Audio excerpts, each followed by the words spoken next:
Namaskar. Welcome to another edition of Navavimash podcast. So we are back again today for the episode 10, chapter 10 of our lecture series on Christianism, and we have with us Dr. Bijeet Prasantha, to Namaste. continue the lecture series. Today is the 10th part. I think we had discussed about slavery and other things in our Saturday session. So today, what we have in store for us, Vijita? Right. Namaste.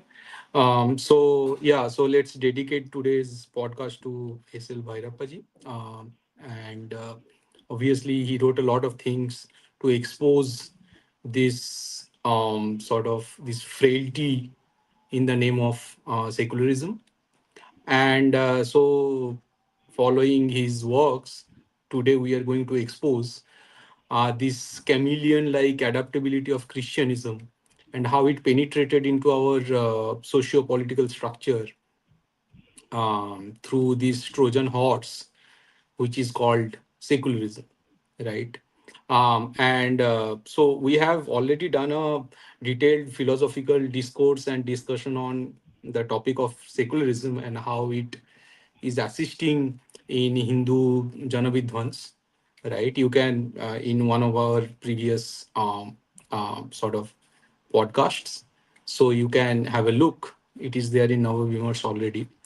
So today we are going to sort of add on that, um, and we are going to sort of study the history, how it sort of penetrated, how the liberalism and from there we got into this liberal individualism, and then it framed into this whole liberal secularism format, and how Indian state, while writing and debating about the draft of the constitution in the Constitution Assembly 1948-49, how they sort of they could not come up with any specific definition of this word secularism, and then how over time it started to get interpreted by the judges, and in the process how these judges, the judiciary and the court, started to assume positions higher than the Hindu priests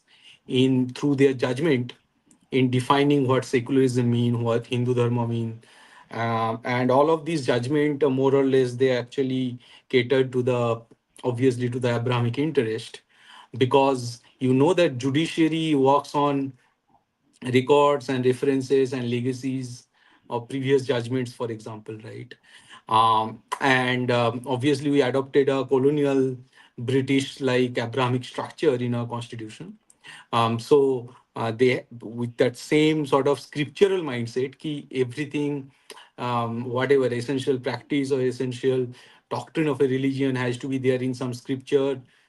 Give us that scripture, otherwise we don't value local traditions, we don't value your native belief, we don't value your kingbadantis, your sort of quote unquote heresies, we don't believe in your proverbs, your maxim, your culture. You show us a draft of a scripture, and then only we will believe what you are talking about your religion. So this approach, this scriptural Abrahamic approach to judge and define a religion has historically done great damage when we talk about sort of Hindu dharma, right? Which is our very native belief and religion and culture and livelihood, everything together. It is a wholesome package of our life, but obviously the judiciary and the polity, the whole administrative structure, they don't care about that, because they want to control top down, right? They have some top down agenda, just like British had some top down agenda. And in the process, what has happened, they sort of imposed their own sort of Abrahamic belief upon us. um, and the tool that they have used in this to sort of implement this is secularism, right? So we are going to sort of what do you call it, uh, peel up one layer up over others. So we are going to enter into the very core through different judgments and constitutional debates, etc., to sort of prove whatever I just said. Okay, the synopsis of today's lecture. Okay, right. So as we have already said, and we have discussed from the this guy D. Roover's book, and from JSI Deepak's discourse on this as well. Ki actually, secularism, uh, when it was invented, the sort of Christian understanding of this word was that ki, okay, there has to be a state and there has to be religion, and the state and religion has to be separated because religion is eternal, right? First of all, the word religion is a appropriation because as per the Greco-Roman ancient philosopher Cicero, religion is something which obey the order of the state, the order of the cosmos, and bind them together to give you something which does not subvert values. But these Abrahamic cults, they have only one and one ambition: is subversion of values in order to homogenize the whole population in the globe. Okay, so when obviously when you start to homogenize people, you are actually snatching away some part of them, their culture, their belief, their faith, etc. So obviously these are subversive values, and as per Cicero's design, neither Christianity nor Islam nor Judaism can be regarded as religion. As per Cicero's design, they were the superstitio, right? We have already discussed about it. Nevertheless, near 400, 500 AD, they started to Christianity started to adopt the notion that they are religion, and pagan practices are basically cults. So in ancient Roman tradition, whatever was religion started to be counted as cults and superstitions, and whatever was cult like Christianism was started to count as religion. So this subversion Christianity did very cunningly. So yeah, so basically that's why we are saying ki, okay, this cult, this as per this cult called Christianism, there is this state and there is this quote unquote religion as per them, which is Christianism. Now, Christianism is eternal, quote unquote, religion, and the state, which is ruling the earthly people, right? Um, Dealing with earthly matters, they are secular state, which means they are temporal state. So they change with time, but Christianism doesn't change with time because it is, in their word, it is eternal, it is Sanatan, right? While the state is secular, it is temporal. Secular literally means temporal. Okay, so this state is going to change, but eventually this state, because the state is imperfect, right? Because it is constituted of people and their belief, which are basically belief of the sinners, right? But eventually everyone will be converted to Christianity. The original sin will be sort of, people will be exonerated from their original sin. So this secular state will gradually become, will attain this eternal kingdom of heaven before the second coming of Jesus. So this is why they are calling the state secular, something which is separated from the religion because it is not eternal. Why did they do this sort of distinction between state and religion? So that the religion or the Christianism, this cult, stay above, right, and beyond the reach of the state, so that the state cannot touch these superstitions, the whatever the genocidal instincts, the malpractices, right, of this death cult, right, just to protect it from the argument of common people. They put the religion above the state and beyond the reach of the state. So this is what secularism actually is in the context of Europe. Now, this, as we have discussed, Christianism as a cult has also this weird chameleon-like adaptability, right? So the chameleon adaptability of the Christian ideological yearning towards spiritual and psychological enslavement of the other, manifested in the post-enlightenment world as secularism, in the word of J.S.I. Deepak. Ki, obviously, it changes as per requirement. So obviously, Christianism in India will look fundamentally different than the Christianism in Europe. But it is only because like they are adaptable only because they want to conquer as per the structure of a given society, right? Because they want to enslave the society, and that's why they change their form, right? It is just like what do you call it, Marich, the Mayam river, right? कि अलग अलग रूप पकड़ लेता है. So obviously the in order to enslave our society, they this Christianism adopted the root, the structure of secularism. Okay. Now, after obviously prolonged plunder and Janavidhwans of the colonized lands, Christianism invented the most cunning strategy to sever indigenous traditions from seamless continuity of life with nature and simultaneously put their death cult beyond the reach of the state formed by the colonized after transfer of power, right? So obviously in the medieval period they did huge amount of Janavidhwans, slayed down a lot of people, right? Conquered their land. Then obviously this settlement colonialism, then other form of colonialism like implemented in India. So after all this was complete, after they conquered a huge amount of land, they wanted to rule over the mind of these people, the very native people that they conquered. Okay, so obviously we were being told that Bharat was a synthetic product of colonization, which had no identity or consciousness of its own before the European colonizer set foot on its soil and stitched it together as one nation. So this is the common narrative that we know, right? Arguments that were allegedly rooted in the constitution were being marshaled to support these positions, which effectively turned the constitution into a battleground of sorts. The extent of the divide was such that we were told on social media that the use of Bharat for India was bigoted and against the constitution's promise of secularism. But like, how did we come here?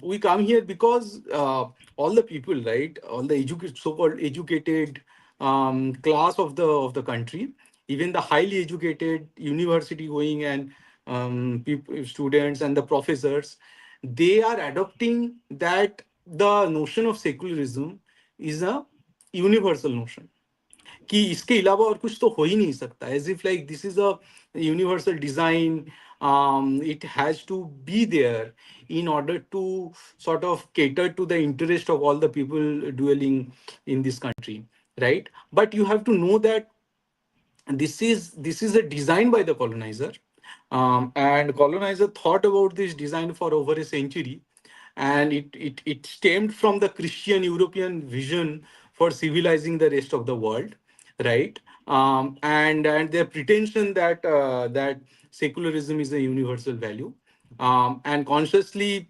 So this also meant that the colonized societies that stood up against the edifice of the colonizer were no more alive. So it was a design. Secularism was a design that was imposed upon the native society by the colonizer after a huge battle by the natives. So obviously, when these sort of designs were being imposed on our society sort of kicked back, right? I mean, they did not readily accept these values. They actually fought for the retention of their own values, which mean that this is not a native value, first of all, right? And we need to know the whole struggle that was going on while sort of before adopting these sort of quote unquote pseudo universal values. And because it was imposed by the colonizer, we have to take it with a grain of salt, because whatever they imposed on us are mostly malevolent, right? So that's why we need to sort of judge it, and we have to understand कि इसमें मतलब what are the khai in the argument, right? So yeah, um, now a major criterion that was used to define toleration. So basically, what is the basis of secularism? The basis of secularism is tolerance. कि whatever is not your value, or in the European context, it was whatever is not Christian, we have to tolerate those values for a while, right? For the stability of the society. So in our context, in the context of India, ki whatever is not, let's say, our value, whatever is not Hindu value, for example, we have to show a certain amount of tolerance towards those values.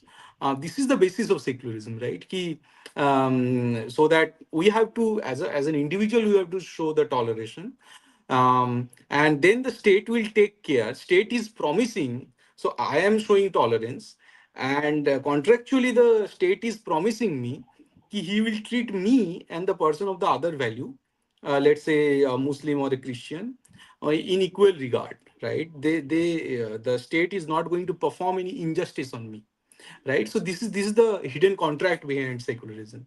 Now, a major criterion that was used to define toleration of non-Christian values comes in the packaged form of delimitation of state coercion from individual freedom, right? Ki obviously the state is saying me ki you are an individual, you have some amount of freedom, and obviously there is a limited amount of coercion by the state, but through that coercion I am not going to snatch away all the freedom that you have.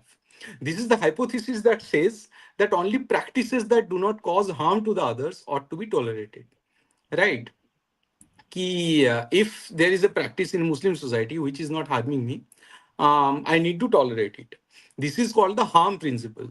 The harm principle is this is actually the harm principle, the harm hypothesis, which was introduced by John Stuart Mill on his book in his book On Liberty in 1859, where John Stuart Mill is actually writing, quote, the only part of the conduct of anyone for which he is amenable to society is that which concerns others.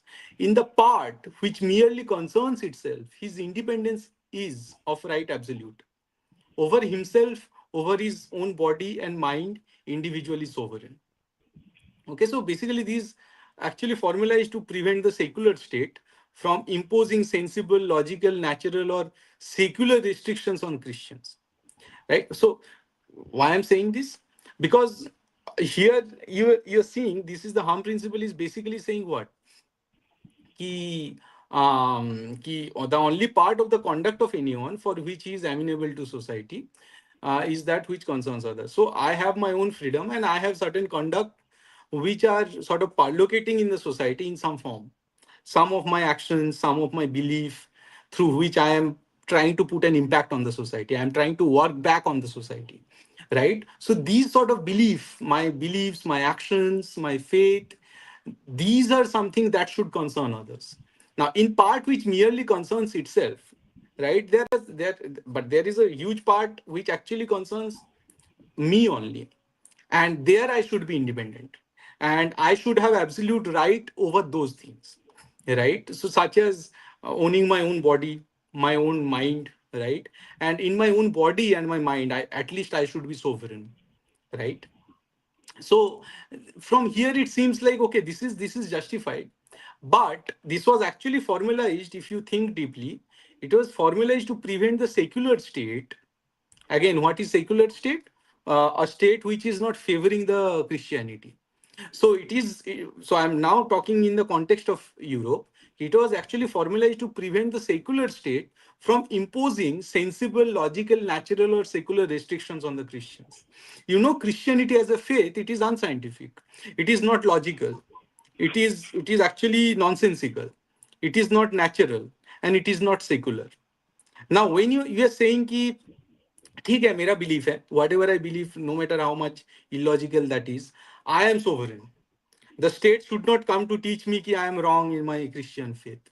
So this way, when you are constructing the harm principle, you are guarding your blind faith of this death cult from the sensible, logical, natural, and secular imposition or dialogue that the state want to have with you.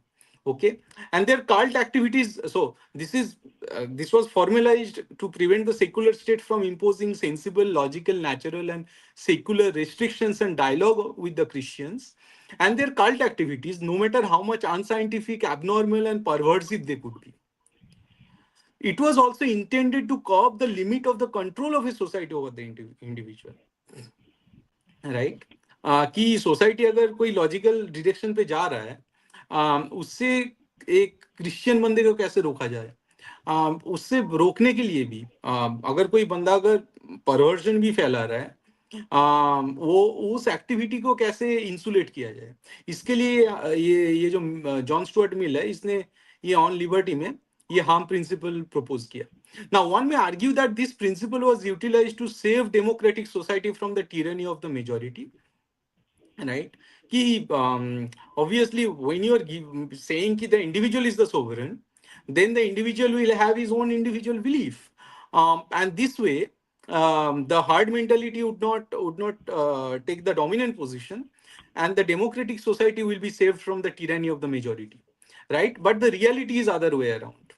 It is because the secular state could not dissuade these false, unscientific cults that the Abrahamics could find a safe space beyond the reach of the secular, democratic state to establish the tyranny of Abrahamic majority in Europe, right?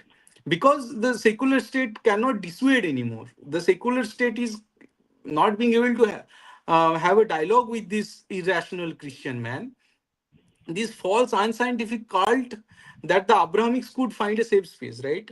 So there are a lot of people, these Christian people, with whom the state cannot have a dialogue about Christianism and its irrationality. Now, these insulated Abrahamic majority cultish people, they can connect with each other, and they can, within the secular democratic state, to establish the tyranny of the Abrahamic majority in Europe, right? So it seems like you are trying to form a sovereign individual, but actually, what you are trying here is like you are safeguarding the Christian cult from the reach of the secular state.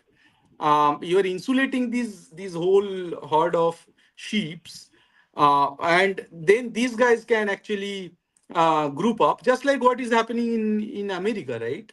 US, you can see there are different shows like Stephen Colbert, huh? You can see Seth Meyers and all these shows. These guys are super liberal. But please give the comment. But let me complete this, and then I will read this one. So Seth Meyers and other shows where these guys are super liberal. But then when the Charlie Kirk thing happened, since then they are not talking about they don't want to attack Christianity. So it is the absolutely liberal class who are making fun of Donald Trump, right, for the values that he is trying to impose upon the society. But the values are stemming from this death cult called Christianism. But these super liberal people who are doing daily show every night, they don't want to address the main issue, which is Christianism. This is how this harm principle, because the society is founded upon harm principle, and this harm principle is preventing, insulating this whatever white nationalist, which mean the white Christian nationalist, American nationalist, from being put at the obviously at the um, uh, I mean, having an argument, so putting at a position where the state and the comedians and all these people can have an argument over with these people on Christianity, right? So this is what is the this is the paradox here that I'm trying to address. Yeah. So you can show me the comment here.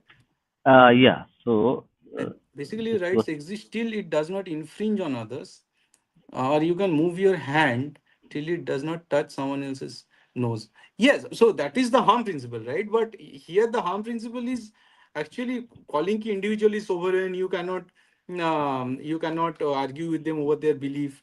This way you are protecting these blind faiths, no? That's the point. I mean, Hinduism, we are like, okay, you come to me, you want to argue with me, I want to argue, I can argue with you over my belief. I don't need that insulation. If you want to penetrate into my head and try to understand what is my religious whatever belief, I can argue with you. I'm not afraid of the fact that this is written in my scripture, and whatever is written in my scripture is approved by the constitution. Hence, I don't want to. We don't have that temperament. But these Abrahamics, they have that temperament, and the root.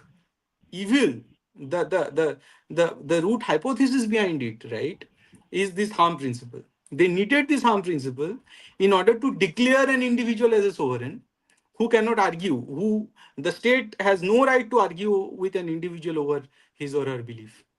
Right. Now, also, how can one know whether any of his actions harm others?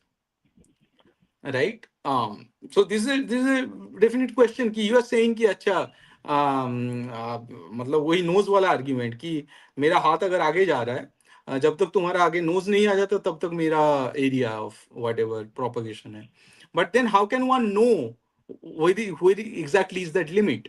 How can one know whether any of his actions harm others? This glitch in the principle was taken advantage of by the Abrahamic cults to drown Bharat into a thermal bath of exclusivism, secularism, and constitutionalism that distanced itself from the civilizational continuum of Bharat, refused to acknowledge the existence of native society, its rules, customs, and structures, break it further to expose every native Hindu individual out in the open, prone to conversion. यहाँ पे ये लोग argue लाते हैं कि harming probably means the physical harm. But you see, we are having there is a Supreme Court which is giving some top-down instruction of how a state should run. We are not physically harming you. You are not coming to get your life, right? So because there is no physical harm, so we can sort of continue this way of argument. We can sort of push the top down agenda through judiciary and court and legislation and whatnot, right? So and obviously they are as a reference they are saying ki, "Arey, in the last whatever 1,000 years you have gone through this much destruction and all, but let's forget it because there is no physical harm that is going on right now," right? Abrahamism thus subverted the natural evolution of native societies that happened for thousands and thousands of years to their own benefit without using any physical weapon or without physically killing any individual. At least most of the time, when they did, they managed to whitewash the event in the last century. So basically, they are arguing कि we are not causing you physical harm, but they are not ready to listen कि अरे मेरा जो tradition है that is also not physically harming anyone ना. So okay, there are two traditions, but then why are you not listening to me? Then they will bring the argument कि अरे you are barbars, your religious and social practices are actually barbaric. You believe in animal sacrifice, which is barbaric. You used to believe in whatever sati. Hence, the Hinduism should be discarded wholesale. You have this and that, and you have so much division in your society, as if division doesn't exist in any other society for that matter, right? So just by changing the conditions of life, society, nation, and constitution, stripping a man of his social surrounding and elevating the status of their cults much above and beyond the reach of the native state and its constitution, then altering the very state to run top down Abrahamic agenda to favor Abrahamism and convert the natives and their culture into Abrahamic folds directly and indirectly, has been the greatest victory of Abrahamic narratives since the inception of these death cults. तो जब अब्राहमिज्म जब चालू हुए थे उसके बाद उन्होंने काफी तबाही मचाया, right? They have perpetrated so many sort of jana vidwans. They have destroyed so many civilizations. But now what they are achieving now in countries like India, it is actually smooth, and it is actually much more destructive than the physical destruction, for example, that Islam has incurred in India. Okay, so because this sort of I mean through this doctrination, right, like secularism, it is stripping a man of his social surrounding. Right? यहाँ पे क्या होता है, India में एक society था, उसके अंदर एक इंसान बैठा हुआ था. So there is a man and there is a society surrounding him. He needed to perform certain duties, otherwise the society would judge him back and sort of try to communicate with him, tell him what is right and wrong.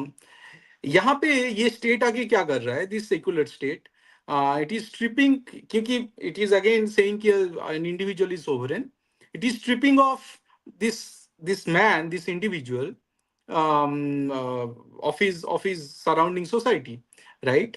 and then it is elevating the status of the Abrahamic cults much above and beyond the reach of the native state.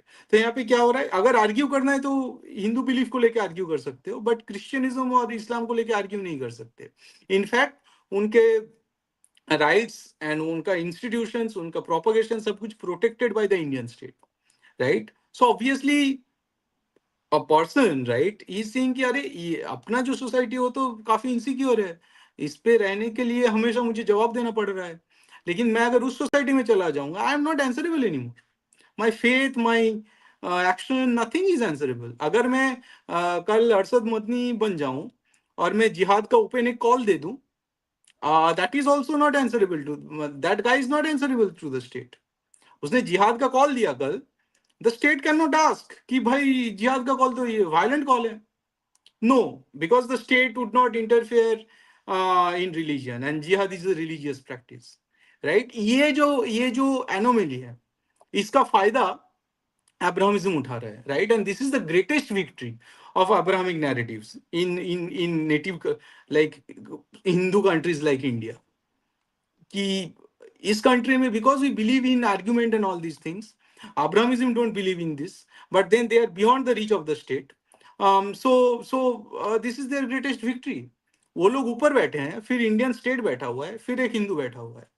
So it is the Abrahamic doctrine that is running the state, and also the each and every individual in this country, right? So Indian diversity is basically Hindu diversity, which is nothing but a cosmic explosion of human spontaneity in spite of thousands of years of brutal persecution, assault, slavery, and genocide, Janavidhwans of native population, right?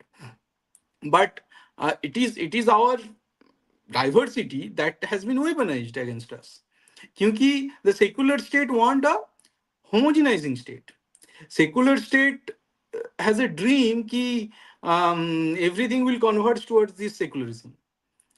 They will sort of, if anything comes in the way of this secular aspiration, it is only Hindus who need to discard all these wings of diversity, right? Because it is not welcome, no matter how they say ki, it will keep it will treat all the religion in a similar way, but they don't define, they don't consider Hinduism as a religion, right? In constitution Hinduism, neither secularism nor Hinduism is defined. So they can just at their whim they can say whatever about Hinduism. And if there is any diversity, any belief and reciprocal belief living together, and together constituting a non-dualism of belief, right? So Hinduism believes in Advaita, right? Advaita has both sides, right, which can be reciprocal to each other, and both can simultaneously, at least in the earthly domain, thought and its reciprocal thought can simultaneously exist together, as long as they together belong to this beautiful tree of Advaita. But secularism don't believe in Advaita. Secularism is not Advaitism, right? It is not non-dualism. Secularism is something which is keeping these cults and irrational things beyond the reach of the state. So it cannot be non-dualism. It has a preferential treatment. So it is not Advaita belief, and hence the Hindu diversity is actually comes in the way of establishing secularism in this country, right? And obviously, when we are putting importance on the idea of secularism, one would expect its content to be more or less clear. However, whenever Indian intellectual attempt to pinpoint what secularism is, they end up in obscurity and confusion. In the 1970s, for example, one author made the remark like, for the last 2 decades since 1947 or 1950, Indians have been talking about secularism, yet the term remained vague and ambiguous. So, obviously, in 1950, secularism was not adopted in the constitution, but they were talking about the essence of the constitution as if it is a secular constitution. But then secularism was being discussed as, but I mean, no one had an idea how to define secularism in the Indian context. Okay. 20 years later, another author articulated a similar concern. Such a commonplace concept, such as secularism, with which the man in the street is so familiar and so used to, tend to acquire the character of a riddle, a puzzle, an enigma among intelligentsia. कि ये बोल रहे कि जो सड़कों पे चल चल रहा है एक हिंदू नेशन में, मतलब इंडिया में, उसको सेकुलरिज्म पता है, बट हम लोग जो इंटेलिजेंसिया है, हमको सेकुलरिज्म को डिफाइन करने में तकलीफ हो रहा है.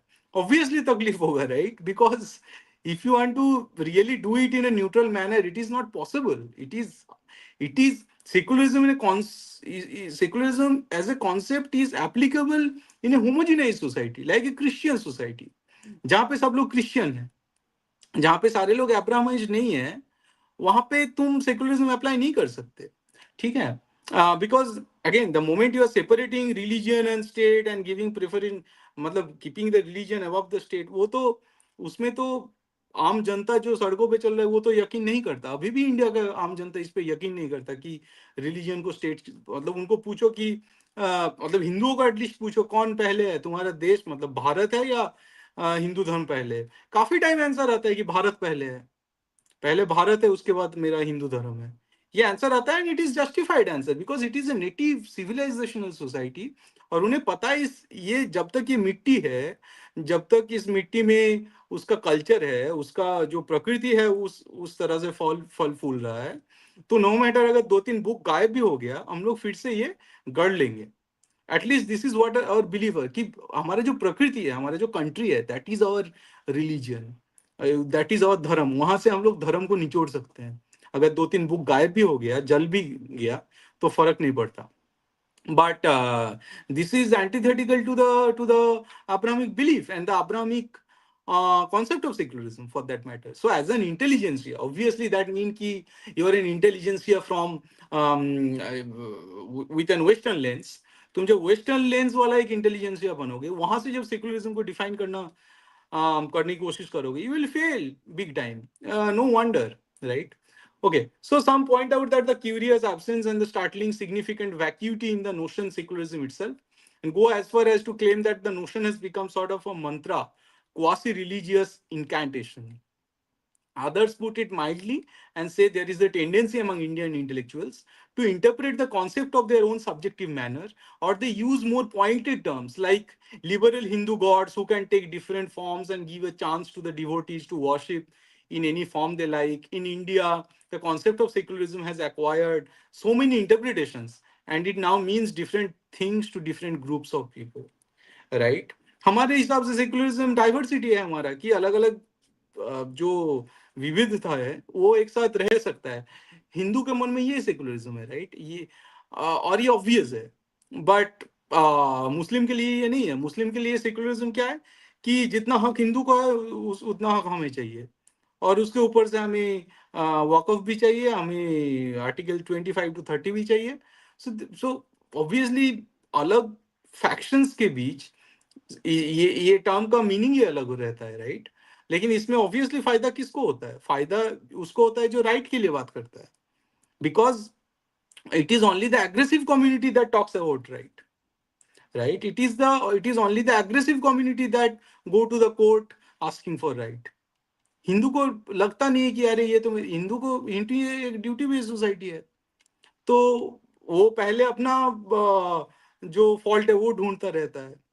इतने में एक इस्लामिक बंदा आगे निकल जाता है, कोर्ट के पास जाता है और उसे उसका हक देना पड़ता है, जो हक कॉन्स्टिट्यूशन में लिखा है और जो हक बेसिकली जो कॉन्स्टिट्यूशन फेवर कर रहा है इन अब्राहमिक को.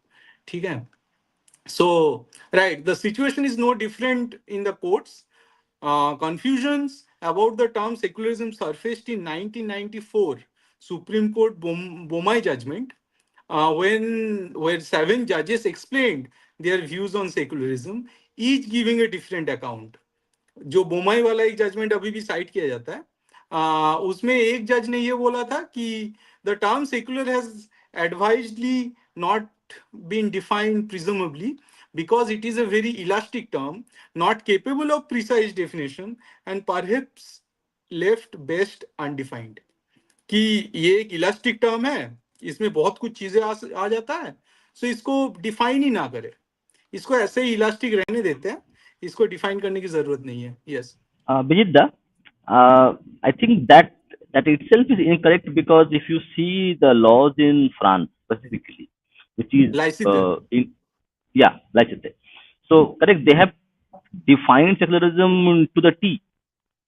Right. They had correct. So how our learned judges can say, like, because they quote correct, they quote each other's the European countries constitutions are as Christian in nature as us is correct, and these are quoted correct when these kind of constitution things come up. So how our Right. learned judges did not know that the French Constitution is a truly classical secular constitution where they have defined the secular principles and the religious principles and the separation which has been done completely.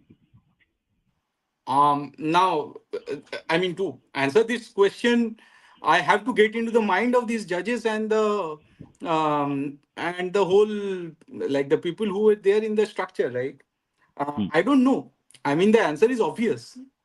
And it is that ki France was a homogenized society. It was Hmm. largely a Christian society, and then Hmm. people started to see ki yaar, this church, it has been exploiting us big time. तो ये लोग जो कर रहे हैं इनको करने दो, उनको उनका चर्च अलग करो. I'll church add one church more thing. I'll add one more thing to yeah so that I can answer it combined. So correct. So the word secularism and that is the byproduct of the church operation, which not sure not sure too many people are talking about it or not enough being talked about. Mhm.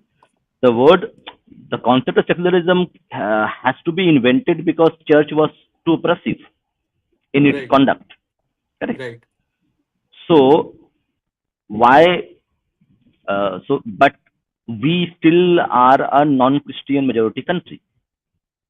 right, So why impose the sins of others on Hindus? right, exactly, And these questions are not being asked. right, Nobody's asking it. Like I am, for me, it's very common sense. It comes to me automatically as a spontaneous thought in mind because I am listening and reading things. But people who are intellectuals, who are supposed to ask these questions, nobody's asking for it. No, nobody's asking these questions. right. And the other thing is, you could have just added the word nirapeksh. You could have just Hmm, add nirapeksh, hmm, right? hmm, hmm. Um, because see, as we say, ki many Sanskrit words. I mean, Sanskrit as a language, it is a creation of God, right? And when we say this, when we claim this, it has a basis.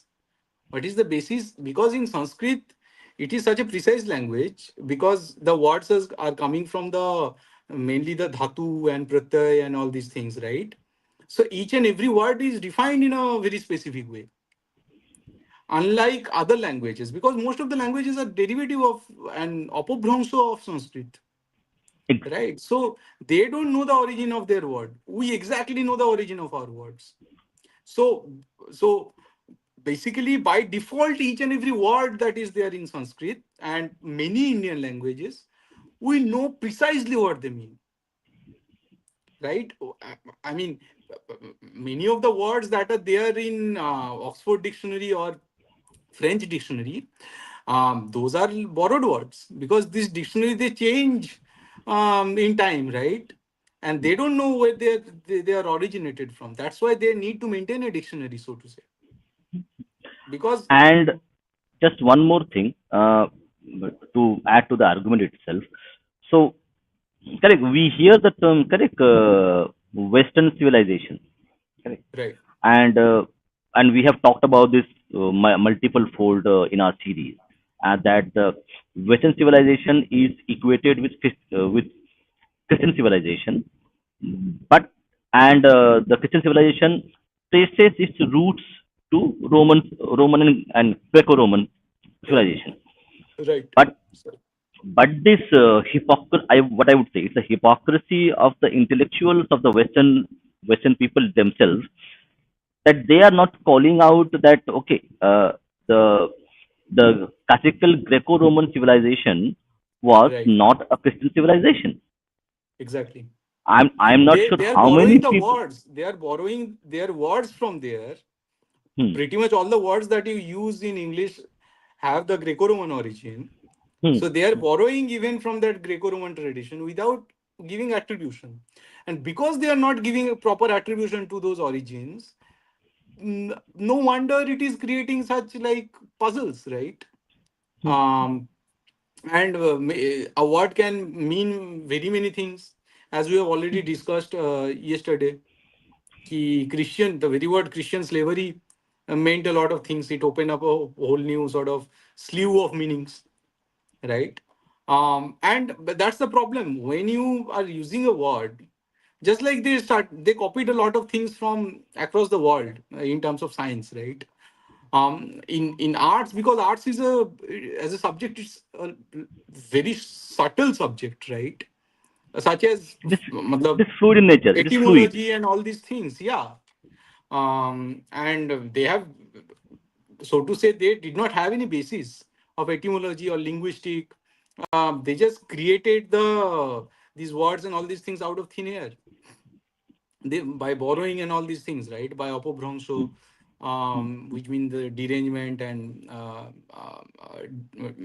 depredation of a word and subversion of any sound. All these things that has gone into creating English words. So when you don't know the Uh, origin of your words, obviously you are bound to make mistakes. And then from those uh, dictionaries which are actually erroneous, we have copied those words into our constitution without thinking deeply कि यार ये लाने से actually it can create a lot of problem. Now we are talking about elasticity of a word and all these things, but these are actual bullshit, right? What does it mean a word is elastic, right? and one more thing. So, what do you think the giants of West, I would say Christian people, correct? Who actually who portray themselves as secular, okay, in public, and are they dishonest intellectuals who fail to call out that the Christian principles are 180-degree against the classical Roman philosophy and practices, including their own faiths. Right. Right. As I said, I think we have already discussed it in one of the previous episodes that Hmm, what is called the Enlightenment and Renaissance period hmm, is actually uh, a Christian apologist period, where they have borrowed a lot of things and philosophy from philosophy, painting, style of art from the Greco-Roman pagan traditions without giving proper attributions.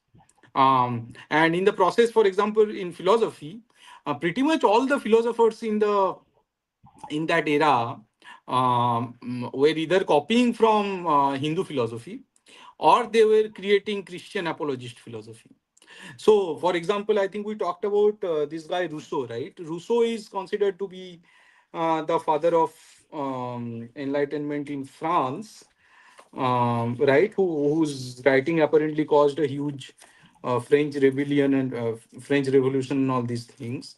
But here is something that this guy is writing, and he's saying ki science we have to science can endanger society. Let me where is that thing? Uh, Wait a second. It's actually a very funny quote. I think I forwarded it to you, but yeah. You did forward.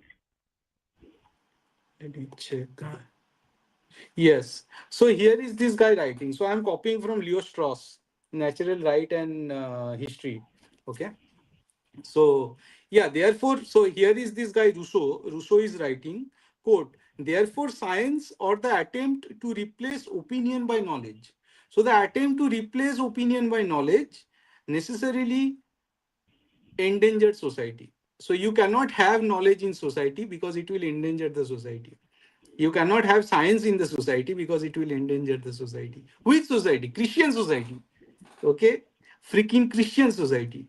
Moreover, free society presupposes that its members have abandoned their original or natural freedom in favor of conventional freedom, that is, in favor of obedience to the laws of the community. Which community? Christian community. Or to inform rules of conduct to the making of which everyone can have contributed. Civil society requires conformity or the transformation of man as natural being into the citizen.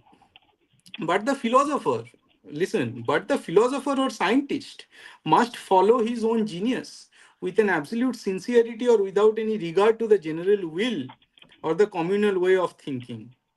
Finally, free society comes into being through the substitution of conventional equality for natural inequality.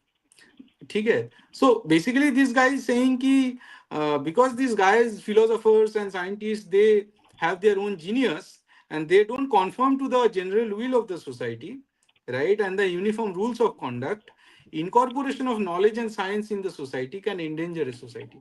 So this is what the Christian, this is what the modern, quote unquote, modern Renaissance enlightened philosophers are arguing in the construction of the society. Why? Because they're trying to construct a synthetic society by the imposition of an external morality, synthetic morality, scriptural false morality, as doctrinated in Christianism.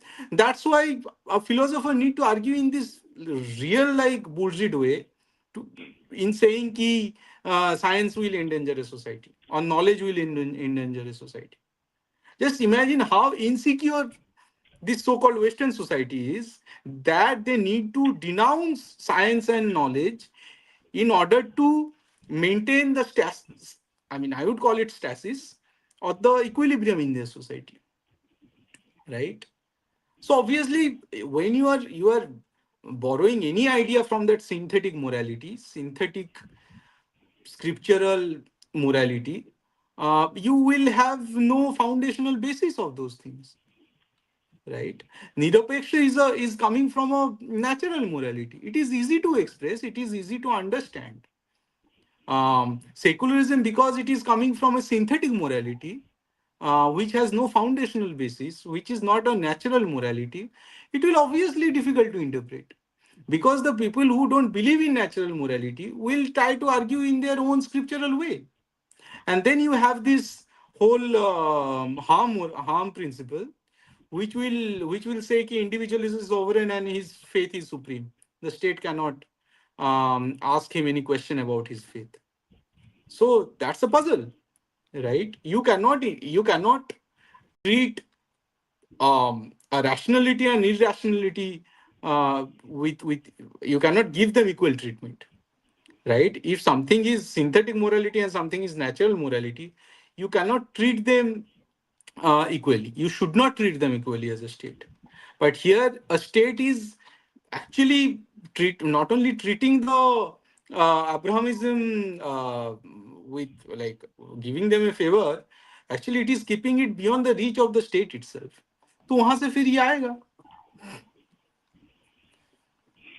Yeah, Vijitda. So correct, we have discussed this. So this is maybe a appropriate time to share this specific book, Discovery and Bharat, Christian Constitution in a Hindu Nation. So he is a lawyer, Mr. M.R. Venkatesh. Probably he lives in South, and he has rewrote this book. This will be released shortly, where he actually talks about why we call Indian Constitution a Christian Constitution from a legal expert. Right. So that actually now it gets into the nitty-gritties of the legal framework and legal arguments. That if I and you say that Indian Constitution is a Christian constitution, people will not take us seriously. But Right. when a legal practitioner writes a book and gives his argument in a proper way, then it gets much more better credibility. Sure. Yeah. And we're going to discuss in a while the different judgments and all these things in the coming 10-15 minutes. And it is going to Bijit, get even more interesting. Yes. yeah, Vijay, so you continue. I need to take a break for 5-10 minutes. Okay, I need to Sure, get sure. some food. So you continue. I will be there in the back end. Yep. Yep. Right. So, where were we? Huh. We were actually discussing the liberal secularism and how it is irrelevant in the context of and even dangerous to be incorporated in our own native code, I would say. Okay, so now we are going to put whatever we have discussed in the historical context. First we are going to discuss ki constituent assembly debate mein what they were arguing about that led to this sort of hodgepodge of constitution and the very word secularism, why it was kept without specific interpretation and definition, and then we are going to discuss various judgments which actually exposes the limitation of the constitution and judiciary when it comes to actually equating the word secularism with nirapekshata. Okay, how the judiciary and the constitution actually shy away to equate secularism with nirapekshata. We are going to establish it in the coming 10-15 minutes. Right. So, first, the Constituent Assembly debates, as I have promised. Right. So, the foundations of the Indian secular state are located in the debates of Constituent Assembly, the body that drafted the Constitution of India between 1946 and 1949.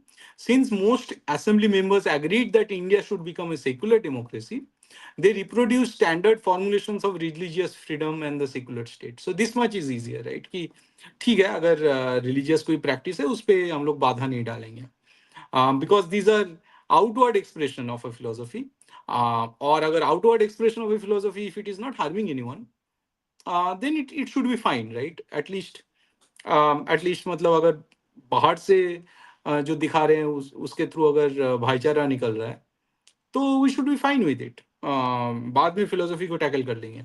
But anyway, yet the trouble in interpreting these surfaced whenever there was a disagreement about their implications. जब philosophy discuss करने लगे, थोड़ा गहराई में घुसने लगे, तब problem आना चालू हुआ. And the first problem was about the uniform civil code, obviously, right?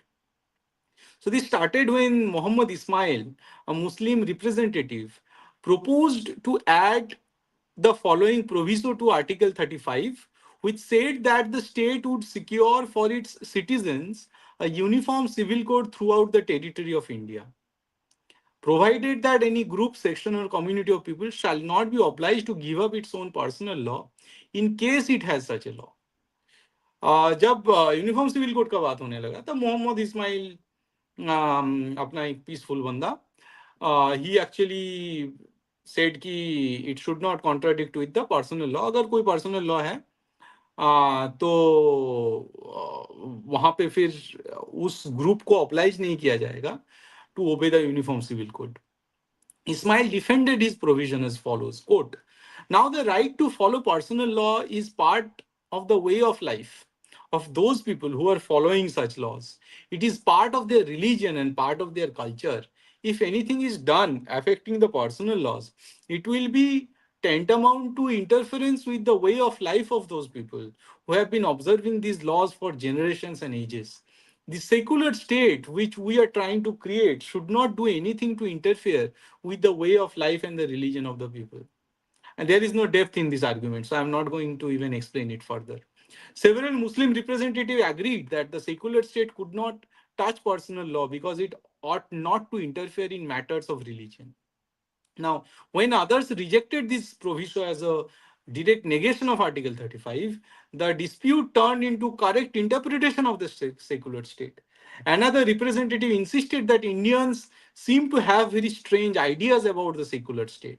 Quote, people seem to think that under a secular state, there must be a common law observed by its citizen in all matters, including matters of their daily life, their language, their culture, their personal laws. This is incorrect, he added, because in a secular state, quote, citizens belonging to different communities must have the freedom to practice their own religion, observe their own life, and their personal laws should be applied to them. At the time of this debate, the idea that the same set of laws and rights should apply to all citizens irrespective of religious affiliations, was not a very strange idea, but a central principle of the liberal secular state. If the state ought not to interfere with the ways of life of people, then legal uniformity would become impossible. Indeed, such reasoning led Muslim representatives to rejecting the attempt to have uniformity of law to be imposed upon the whole people concerning civil matters as a tyranny provision which ought not to be tolerated. In response, K. Munshi remarked that democracies in the West had uniformity of law and were hardly tyrannies. Right? So Muslims are arguing that imposition of uniform civil code is a tyranny upon Muslims, but K. Munshi is saying that the West has been having democracies and secular democracies in pretty much all nations, and there are hardly any tyrannies. Munshi also denied that personal law was part of religion. Expectedly, this dispute now took the form of disagreement about the scope of the term religion. Munshi argued that religion should be restricted to spheres that legitimately appertain to it, while the rest of life can be regulated by law. The state was welcome to interfere in secular affairs of any religion, but as Ismail retorted, each community also disagreed on what was religious and secular, obviously, right? It is a question of difference of opinion as to what a religion should do or should not. People differ, and people holding different views on this matter must tolerate the other view. So here basically the dispute is saying ki, or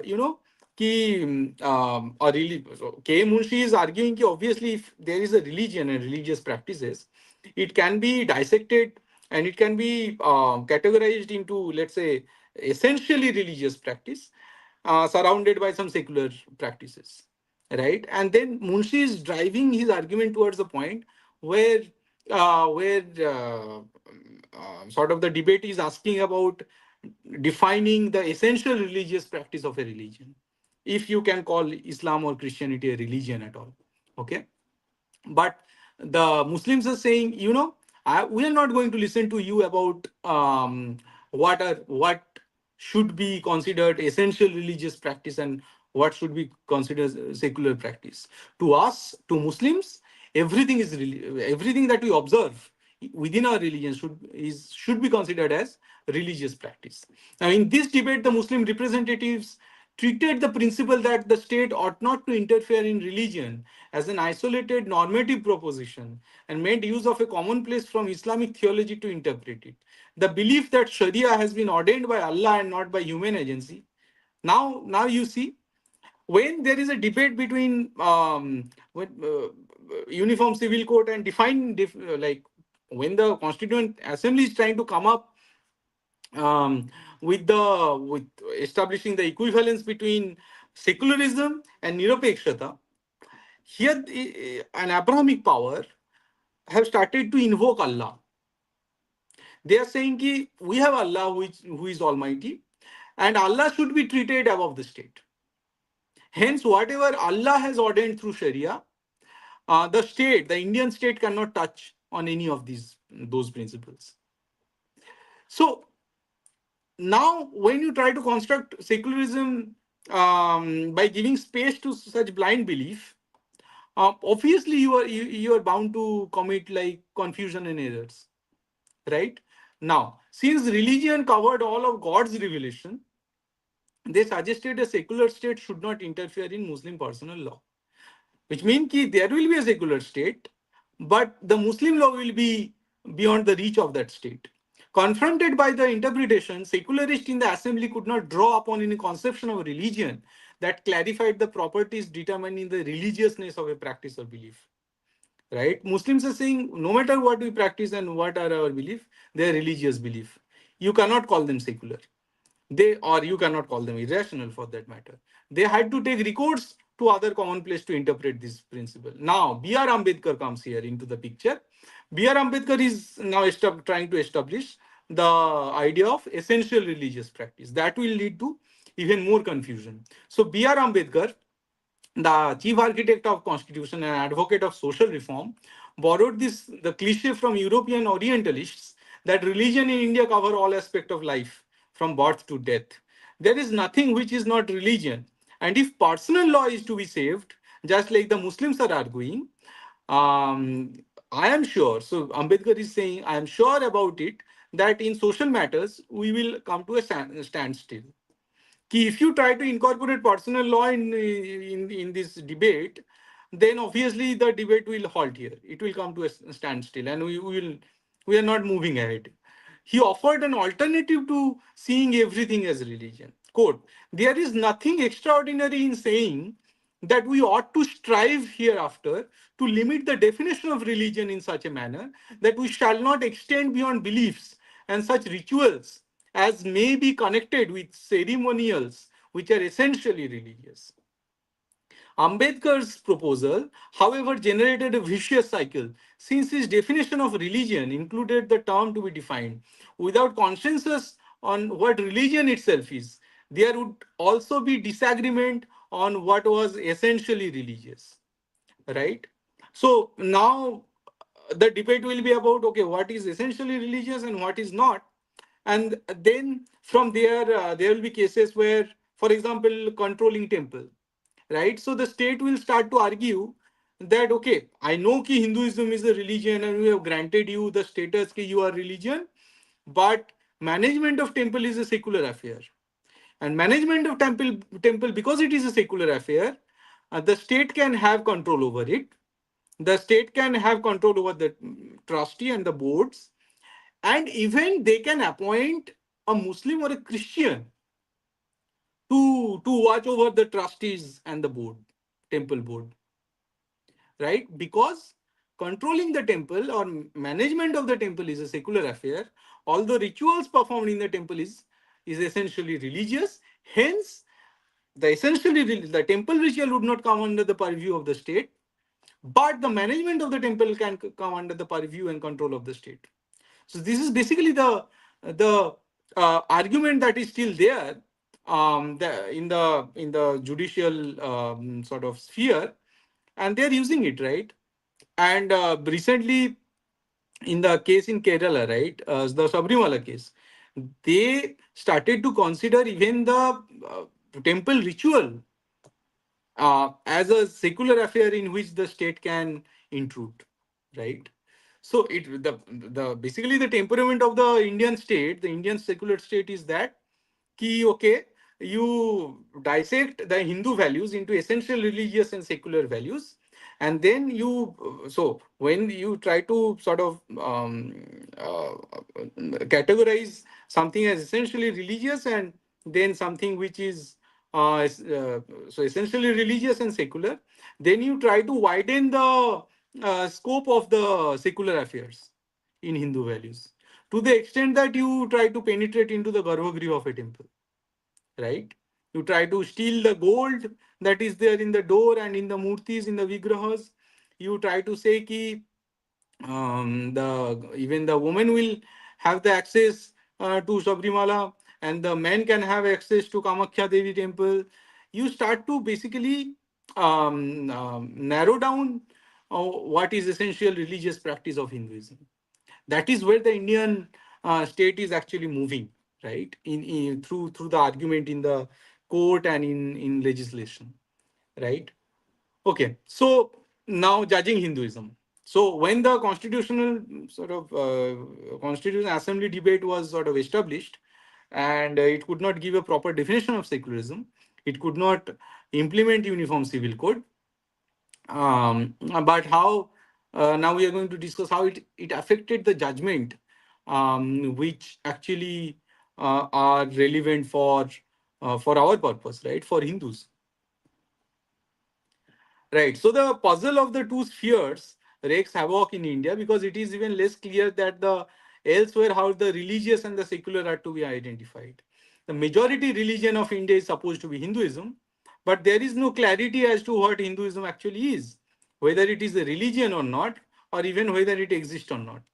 Why? Because they don't care about the Cicero's definition of religion. What was considered to be called, they are now calling it as religion: Christianism, Islam, and Judaism. And what used to be considered as religion, as per the order of the state that connect it with the cosmic order, right? Born out of the native civilization. So those used to be called as religion. But here Hinduism have, because the Indian state is viewing everything from an Abrahamic, with an Abrahamic lens. Hinduism, matlab, which is as per Cicero's definition the actual religion, has become cult. And the cult, like Christianism and Islam and Judaism, they have become religion.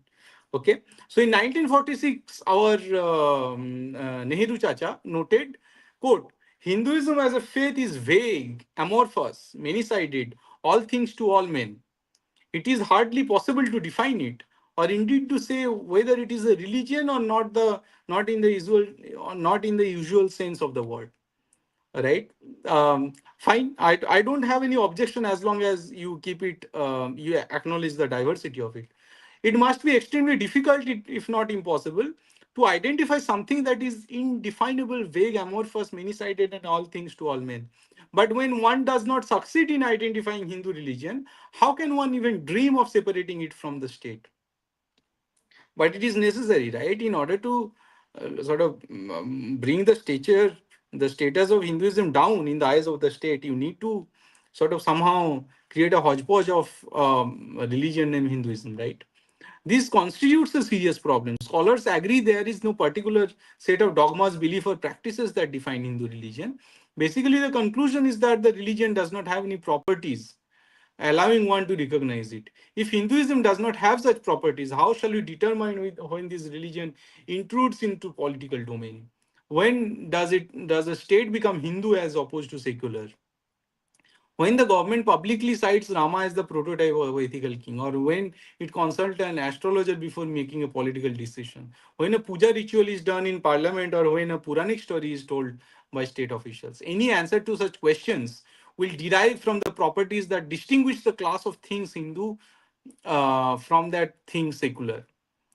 Since there is no consensus on this, one can fix this standard as one chooses. Accordingly, one can give one's own interpretation as to what it means to for India to be a secular state. Now we come to a particular judgment. So perhaps the consequences are best illustrated when the Indian judiciary invokes a number of definitions of Hinduism and religion to interpret laws related to religion. In 1952, the Bombay High Court had to interpret the constitutional religious freedom articles in the case of Ratilal Panachand Gandhi versus the state of Bombay. So this is an important case where it so happened. So this was, I think, this was in 1952, I guess. It is in 1952. This is Ratilal Gandhi versus State of Bombay, where two petitioners challenged the constitutionality of certain provisions of some 1950 Bombay Public Trust Act. Okay, so this case challenged the validity of several provisions in the Bombay Public Trust Act 1950. Under this act, the state sought to regulate public and religious trust of temples, mosques, charitable and religious trusts, requiring registration, oversight, audits, and giving state appointed officials, such as charity commissioner, power over administration of such trust. So basically, the state wanted to capture the trust of some Jain temple. The petitioner, including the trustees of a Jain temple and trustees of Parsi Panchayat Fund, argued that certain provisions of the Act violated their constitutional rights under Article 25 and 26 of the Constitution of India, which guarantee freedom of religion and the right to religious denominations. Okay. The final judgment was on 18th of March 1954. The court struck down the some key provisions of Bombay Public Trust Act, notably those that allowed the state appointed charity commissioner to automatically become trustee of religious institutions. Okay, but here we are going to detail of this case. Now, so the two petitioners had challenged the constitutionality of certain provisions of the Bombay Public Trust Act of 1950, which allowed the state to regulate the administration of public religious and charitable trust. They argued that Jain temples, which also fell under the scope of this trust, could only be used for specific purposes according to the tenets of Jain religion. Therefore, the Bombay Act contravened the constitutional articles of religious freedom. right? So basically the Jains were arguing ki, hey, this is my religion, and the temple is part of my religion. So whatever the trust is there, it is part of my religion. You cannot intervene there. Okay. Now the judge pointed out that the religious freedom granted by Article 25 and 26 was restricted. Quote, it is not every aspect of religion that has been safeguarded, nor has the constitution provided that every religious activity can be interfered with.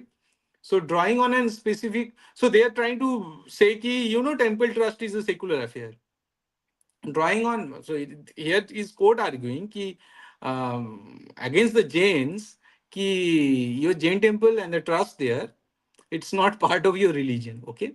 So drawing on the specific etymology of the term religion, originally proposed by, okay, religion was originally proposed by someone else, but this religion, drawing on the specific etymology, the judge suggested that this term should be understood in its strict etymological sense as that which binds a man with his creator.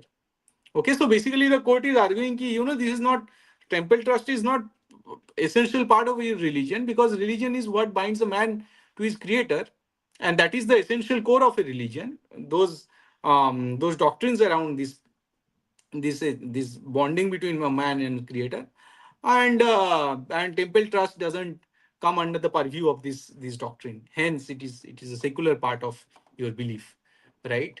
However, the petitioner's lawyer argued that Jains do not believe in any creator, and therefore the distinction could not apply to them. Jain बोल रहे कि हम लोग कोई creator में यकीन नहीं करते, तो हम पे ये सब क्यों थोप रहे हो religion ka aisa definition. The judge responded then as follows, quote, but even where you have a religion which does not believe in a creator, every religion must believe in a conscience, and it must believe in ethical and moral precepts. Therefore, whatever binds a man to his own conscience and whatever moral and ethical principles regulate the lives of men, that alone can constitute religion as understood in the Constitution. A religion may have many secular activities, it may have secular aspects, but these secular activities and aspects do not constitute religion as understood by the Constitution. अब थोड़ा line में आ रहा है, but again वो ये claim कर रहा है कि it's your conscience and how you connect with your conscience is part of your religion. मतलब थोड़ा बहुत सच बोल रहा है ठीक है फाइनली, कि ओके कोई गॉड सिटिंग इन हेवन, इसमें जैन लोग या कोई सनातनी बिलीव नहीं करता, बट तुम्हारा जो तुम्हारे कॉन्शियंस के साथ कनेक्शन है उतना ही तुम्हारा रिलीजन है. तुम्हारे टेम्पल और टेम्पल ट्रस्ट इसका हिस्सा नहीं है, वो तो सेकुलर पार्ट है.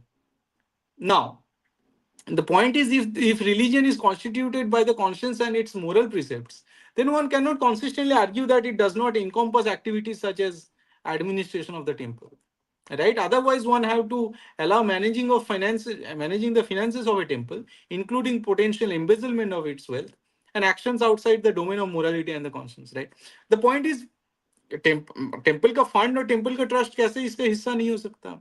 मेरा रिलीजन अगर मुझे सिखाता है कि चोरी मत करो, और मेरा रिलीजन अगर मुझे ये सिखाता है कि टेम्पल में दिया हुआ जो पैसा है उसका उसका उसके साथ फ्रॉड मत करो, it is part of my religion, but the court was not ready to accept that part, right? But this does not make sense. According to any follower of a religion or tradition, such actions do belong in that domain.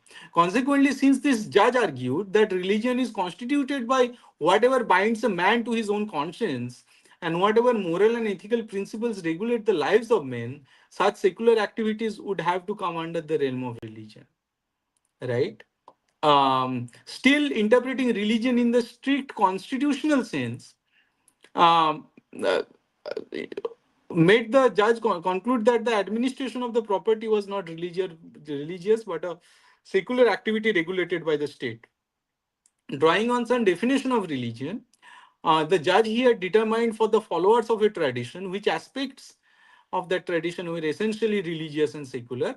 In another similar case, the same court had stated that even the authority of a religious body in relation to its members had nothing to do with the religion, right?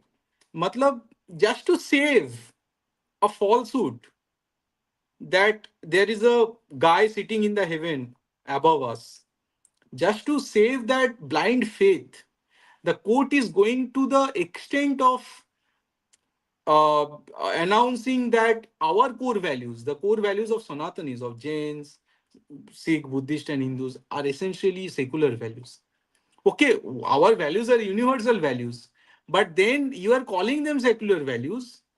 ठीक है, और वहां से फिर Abrahamic के हाथों में हमारे टेम्पल ट्रस्ट और टेम्पल बोर्ड को सौंप रहे हो, right? This is the justice. This is how they are subverting the word universalism to fit into the narrow definition or narrow what elasticity of secularism, and from there they are trying to frame an argument that can help the Abrahamics to take control of our temple board and temple trust, right?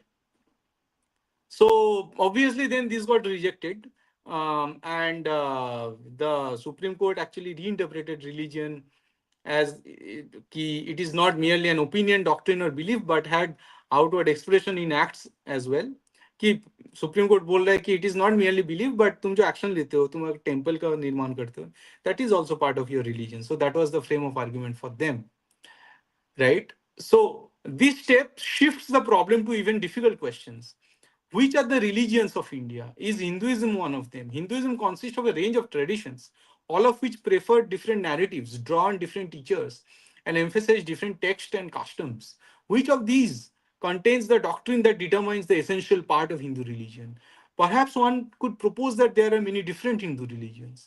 However, given the absence of fixed scriptures or doctrinal systems distinguishing these from each other, where will we find the doctrines about the essential part of these religions?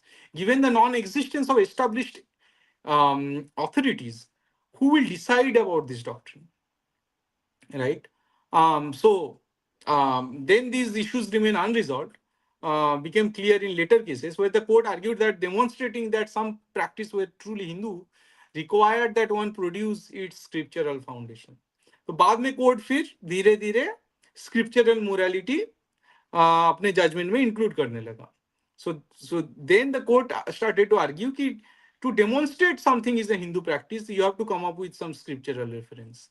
The next step was inevitable. Judges claimed that certain practices that appeared to belong to some religion did not really constitute as essential and integral part of that religion. A community's claim could not always be accepted. अगर कोई community अगर लाख सालों से कोई practice को निभा रहा है, it will not accepted in court. Okay. Right. So certain practices that appeared to belong to certain religion did not really constitute an essential integral part of religion. A community's claim could not always be accepted, for the essentially religious might well be founded on superstition, ignorance, misunderstanding of the true teaching of Hindu religion. अब court क्या decide करने लगा कि what are the true teaching of Hindu religion. So now court started to dictate what is Hindu religion and what is not, और उसके basis पे फिर जो लोकल ट्रेडिशन है उसको फिर सुपरस्टिशन कहने लगा, उसको फिर इग्नोरेंस बोलने लगा, मिसअंडरस्टैंडिंग कहने लगा. सो you see the dichotomy here. It is the court who is taking the role of a priest, even above the priest, to decide what is essential Hindu religion and what tradition is Hindu and what tradition is superstitious. But when it comes to Quran or Bible, the same court will not ask कि 9.5 is saying कि यार Quran 9.5 says what, कि कहीं पे छुप के रहो, घात लगा के बैठो, और जब मुश्रिक मिले उनको काट दो.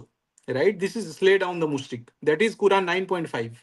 या फिर Quran 4.34, that is actually saying सूरा अन-निसा. सूरा अन-निसा क्या कहता है कि if you fear disobedience from your wives, you abuse them, you separate your bed, and उसके बाद भी नहीं माना, then you can beat your wife.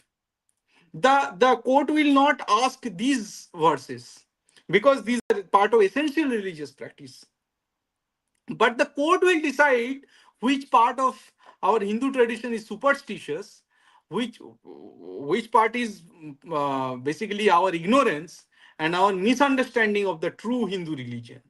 So the court started to, it is the Indian judiciary that started to define what true Hindu religion is, right? As Ronojoy Sen shows in his work on religion in the Indian Supreme Court, Indian courts now took upon themselves the task of reforming Hinduism back to scriptural purity and discarding all quote unquote superstitious accretions added to its original core. Supreme Court started to decide the original core of Hinduism. To conclude, Indian judges have decided what religion is and what is secular and what is essentially religious about certain practices and what is truly religious as opposed to the superstitious. So पहले बोला कि okay, there are certain practices, some of them are secular practices, तो उसको हटा दो. फिर बोला कि some of them are superstition, वो हटा दो. And then जो core है, उस core को तुम define करने लगो. उस core को judiciary define करेगा what is essential Hinduism.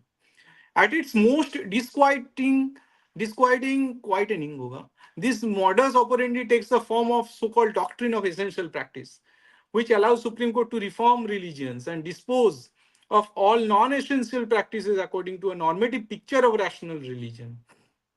As many have noted, the criteria used to settle these issues are deeply flawed, even though they bestow upon Indian judges a religious authority. So now Indian judges are the religious authority who are sitting above any priest of Hindu religion. Shankaracharya के ऊपर भी जो priest बैठा हुआ है वो Indian judiciary है when it comes to interpreting Hindu religion. Okay. At this point, we can come back to the confusion surrounding the idea of secularism, right? Now, obviously, anything that allows different kind of people to live together. So, basically, हमारे दिमाग में या फिर जो common notion है कि सारे लोग अपने अपने लोगों में प्रैक्टिस है और सब लोग एक साथ मिलजुल के रह रहे हैं and the way they sort of interact with each other the whole dynamics that is emerging and that is evolving within the nation, at least in the nation of India, that is secularism, right? Now, the notion has become as vague as it possibly could. It is defined as a state of mind, almost. So, secularism is a state of mind as per some interpretation, almost an instinctive feeling such as existed by and large for many centuries in India, where Hindus, Muslims, Christians, Parsis, and followers of other faiths lived side by side in general harmony, or as a respect for differences cutting across class, caste, community, gender, in which religion is a component in the shaping of identity but not the determining criterion. Consequently, the discourse of liberal secularism prevents one from understanding the problem of pluralism in India instead of helping to solve them. The urgency of these problems today makes it all the more painful that some continue to believe that they can be resolved by endlessly repeating the mantra that the political should be separated from the religious, right? So obviously, here we have revealed a problem at the heart of the liberal model of secularism and the religious toleration, namely identifying of the sphere of religion and distinguishing it from the public political sphere. The fact leads to secularist and anti. So obviously, this idea of secularism, both its advocate and opponent acknowledge emerged in modern West. This fact leads secularist and anti-secularist in India to very different conclusions. The anti-secularist argue that secularism has become a sterile concept in India because of its alien origin. The secularists disagree. For example, Charles Taylor writes, the Christian origin of the idea are undeniable, but this does not have to mean that it has no application elsewhere. Mushirul Hassan agrees the central issue is not the Western provenance of an idea, but its place and relevance in a plural society. Right? तो basically अब argument क्या होने लगा है अब they are arguing कि ठीक है it had a Christian origin but it does not mean कि it can not be universalized right but हम लोग यहाँ पे देख रहे हैं कि एटलीस्ट इन द जुडिशियरी ये हिस्टोरिकली इस डिबेट को जुडिशियरी एटलीस्ट या फिर लेजिस्लेशन इसको सॉल्व नहीं कर पाया है ठीक है सो यहाँ पे एक छोटा सा ब्रेक लेते हैं now we are going to enter the philosophy. So थोड़ा क्वेश्चन ले लेते हैं फिर we will try to understand कि so अभी तो हिस्ट्री समझ में आया थोड़ा कि ये सॉल्व नहीं हुआ है. Now we are trying to pose the question in the coming few minutes कि can it be resolved at least in the near future or or do the state even have the intent to resolve and truly define, um, truly in the sense exactly define what secularism is, or whether it has any relevance in the context of India. Okay. So अगर भूपेंद्र है तो थोड़ा question ले लेते हैं. I am taking a quick break, और फिर people can join and we can have a discussion on this. Bhupendra है क्या, या रुद्रो?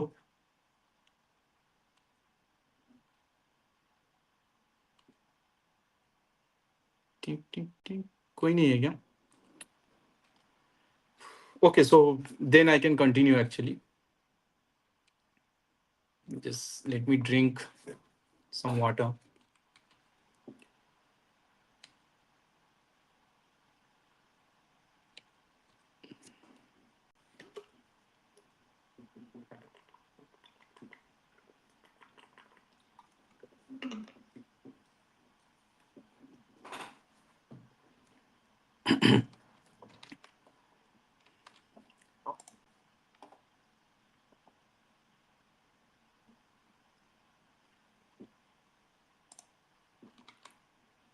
Okay, so now we are going to discuss the philosophy to sort of understand what is the future of it.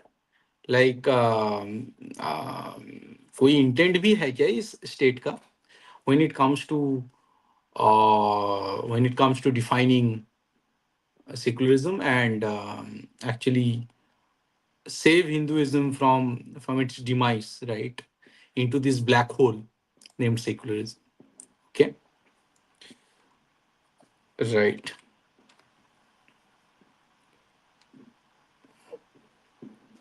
So first we need to, हाँ, भूपेंद्र आ गया. Okay, I can't see myself. Am I there? हाँ हाँ हाँ, we can see you. I can't see myself. What's happening?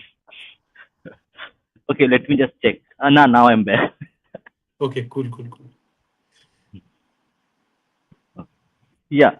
So I think now we can invite people who want to come and discuss it because it's a हाँ, very sure. contentious topic. I'll also share my few things. Okay. So people who want to join, I think the link is already there in the community tab. So people, you can come and join and discuss. Yes, yes. So I think today will be a great discussion indeed. Uh, yeah. So now a few things from my end before people come and join. One is correct. So we have correct this essential religious practices. Correct. Mm-hmm. So as you mentioned, correct. In our context, is panth nirapeksh, not secularism as such. Right. So can we legally? I'm not sure. It's a kind of idea that can we actually petition the court? Okay, and correct. We have Vaishnavites. Correct. So I think the Ramakrishna Mission itself actually legally proved that they are a different sect itself from Hinduism, and they have retained their minority status to run their own institution. Right. Correct. So can we, like, rather than making not lot of wholesale changes into the constitution itself, because that is a bit difficult task, to actually use the existing laws, okay, and clauses to actually regain our sacred spaces for all the, for Shaivites, for Vaishnavites, okay, to actually regain their religious places via this laws and provisions. Right. I have a very strong opinion on, Hmm. on this issue actually. Hmm. One is that, at the surface level, there is no issue. Hmm. कि let's go with this path कि Vaishnavism अपने आप को एक religion declare करे या एक Hmm. Minority sect declare Hmm. करे, Hmm. Hmm. शैविज्म अपने Hmm. आप को माइनॉरिटी सेक्ट डिक्लेयर करे, Shakta do the Hmm. Same thing, Ganapatya, Hmm. Advaita वाले, शुद्ध अद्वैत, सारे अपने अपने रिलीजन या सेक्ट बना ले और Hmm. माइनॉरिटी स्टेटस ले ले. Hmm. बट ये लोग तो छोड़ेंगे नहीं ना. See secularism is a black hole. Black hole क्या होता है? No matter whether you are static और you are moving around the black hole, it does not matter, Hmm. Hmm. You are falling into the black hole. Hmm. तो अब क्या करेगा? अब अब्राहमिज्म का नेक्स्ट स्टेप क्या होगा? अगर वंस यू स्टार्ट डिफाइनिंग कि I am separate from this, Kamal Haasan का मान लेते हैं कि अरे we are Hmm. Shaiva, we are not Hmm. Hindu. Abrahamism will create a situation where Shaiva Hmm. and Vaishnava will start to fight with each other. So this actually, now when this situation appears, you are actually moving away from the Advaita perspective of our religion. Hmm. कि Hmm. हमें आपस में कोई झगड़ा नहीं है, कोई लड़ाई नहीं Hmm. है, we are actually one. Hmm. फिर जब माइनॉरिटी से डिक्लेयर कर दोगे, फिर वो अपने आप बुक लिखने लगेगा जिसमें दूसरे Hmm. रिलीजन को छोटा करने लगेगा. So they will create the binarity of identity which will take us away from the Advaita realization. और वो करेगा, अब्राहमिज्म वो करेगा, क्योंकि वो ऐसे करेगा तो फिर उसको, अगर हिंदुइज्म टूटता है यहाँ से, तो फिर एक्चुअली हिंदुइज्म को मतलब खत्म करना आसान रहेगा. Hmm. अगेंस्ट द प्रिंसिपल जहाँ पे सारे विष्णु शिव जी को पूज रहे हैं, शिव विष्णु को पूज रहे हैं, ये जब तक है यहाँ पे फिर घुसना मुश्किल है. जहाँ पे हम लोग एक दूसरे से अलग कर लेंगे, एक रिलीजन को दूसरे रिलीजन से अलग कर देंगे, तो वो एक एक करके वो निपटाएगा. Just like they have treated different civilizations, Hmm. कि सारे जो सिविलाइजेशनल एक्सचेंज होता था उसको पूरा बंद कर Hmm. दिया, एक डार्क एज क्रिएट Hmm. किया. Hmm. डार्क एज के अंदर they have started to convert different societies, right? Yes. So let me give you a bit counter, not counter, but one more argument. Okay. The argument is that correct. So we define panths. Okay. Okay. Vaishnav panth hai, Shaivites hai. Okay. Or there are many. Even within Shaivites there are many different. Even within Vaishnavism there are many things. Okay. Right. Many sects are there. So, but they all call themselves Hindus. So their tilak, correct, vibhuti, actually the color and the shape and the way they put the vibhuti actually defined which sect they belong to. Right. So they have disagreements, but overall they identify as Hindus. So this like continuous argument is going on for thousands of years. Right. Okay. So inherently, if and correct and that we call is correct a dharmic space or dharmic panth. So Saivism is a dharmic panth. Okay, Advaita is a right. dharmic panth. Okay, except Ajivikas and Charvaks, everybody they are like a fringe, if you can say fringes. So we only had Ajivikas and Charvaks who were like against the dharmic principles in general. Right? Right. So apart from that, we had sects, even Buddhism, Jainism. Okay, they are all dharmic panths in right. that way. So if the Hindu society actually can uh, agree on a architecture of dharmic space, okay, or would say overall dharmic umbrella, and under that umbrella everybody coexists, okay, and which actually already exist. Everybody have their own traditions, own rituals, but they all are Hindus. So if that can be formalized in a legal way, that can lead to a solution, like not a permanent but a midterm solution. Right. And also Rishi have so Rishi will also will have his say. I think Rishi has. तो मतलब what kind of solution you are talking about? See, I am talking about is because when they are saying essential religious practices, correct? So Shaivite practice is very different from a Vaishnavite practice. Right. Okay, so we can. I'm just floating an idea. I'm not a legal expert or something like that. But we can take that argument and actually call ourselves, call Vaishnavites a minority and get our places of worship back and run on its own. No, so the point here is Let's say we have differences, Hmm. Hmm. but why to acknowledge them before the court? Because Why? that Matlab, is the why yeah. allow them to Hmm. Hmm. enter Hmm. through those crevices? Why show them those? These are not crevices, but Hmm. Hmm. why to even let them explore?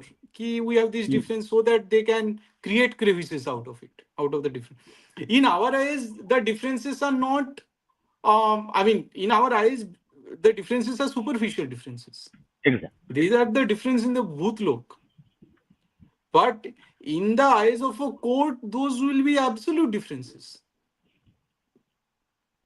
Got Because it. the court is saying ki, okay, we care about your connection with your conscience.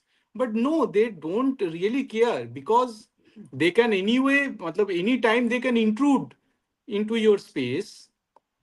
Because see, conscience and me and my connection, although there are scriptures, but the conscience is not defined like the God defined in Abrahamic morality. So when the conscience is not well defined in scientific or in, I mean, in our meta science, this is fine, but the metaphysics is not going to be accepted before in the eyes of the court. So all they care about are the physical differences. The Abrahamism, those are very physical ideologies. Those are not like, they don't care about metaphysical sort of metaphors, similes, and all those construction. Right? We have our construction. Okay, there is a Gajanan who demolished all these sort of Gajasur and six Asur, who are basically the epitome of what the idol of what काम क्रोध मद लोभ मोह. उनको जब खत्म करते हो फिर ईगो खत्म हो जाता है, तब फिर गजानन गणपति बनता है. राइट? गणपति मतलब is basically the diminution and basically it's killing of your own ego, right? सो इस ये सब कोर्ट के सामने उनको तो ये सब अनसाइंटिफिक लगता है. कोर्ट के सामने जो एक्सेप्टेड है, वो जो जो सुपरस्टिशन एक्सेप्टेड है कोर्ट के सामने, वो कुरान और बाइबल का सुपरस्टिशन है. हिंदुओं का सुपरस्टिशन एक्सेप्टेड भी नहीं है, और हिंदुओं का जो कॉन्शियंस है, मेटाफिजिक्स है, वो भी कोर्ट के सामने सुपरस्टिशन है. सो ये जो यूनिटी हमने क्रिएट किया है through metaphysical construction of our religion, ये तो कोर्ट में एक्सेप्टेड ही नहीं है. तो जब मिलाने की बात आएगा कोई केस में, वही दूसरा बंदा जाएगा, वो तो ड्यूटी लेके नहीं जाएगा ना, वो अपना राइट लेके जाएगा. और वो कोई अब्राहमिक बंदा ही होगा, कोई क्रिप्टो क्रिश्चियन होगा. और उस पे जो जजमेंट आएगा, वो एक को फेवर करेगा, एक को स्कोल्ड करेगा. एक रिलीजन, एक पंथ को ऊपर दिखाएगा, दूसरे को नीचे दिखाएगा. सो फिर ऐसे क्रिएट करो तो फिर कोर्ट को फिर थोड़ा और जगह मिल जाएगा घुसने का. राइट? तो Okay. क्यों क्यों देना है? Rishi. Acha, Rishi, do you have your views on this? And Rishi also has. I think we have a question here. So go ahead, Rishi. Namaste, Vijitda. Namaste, Vimash Dada. नमस्ते. And also to all of the audiences who are there right now. Uh, Vimash Dada, the thing which you asked for, right? So, Hmm. at least legal, like I'm taking it just for the experiment sake. Hmm. Hmm. Hmm. The legal configuration of, let's say, um, mapping out all of the sampradayas and how they are Hmm. Hindu. So you're seeing that, Hmm. right? So if we could do Hmm. that at least, uh, I think this could be done. But the problem that I see is, at least within our sides, uh, at least like the modernist Hindus, they do not have any idea of epistemology within Hindu knowledge systems. So that's a great problem actually.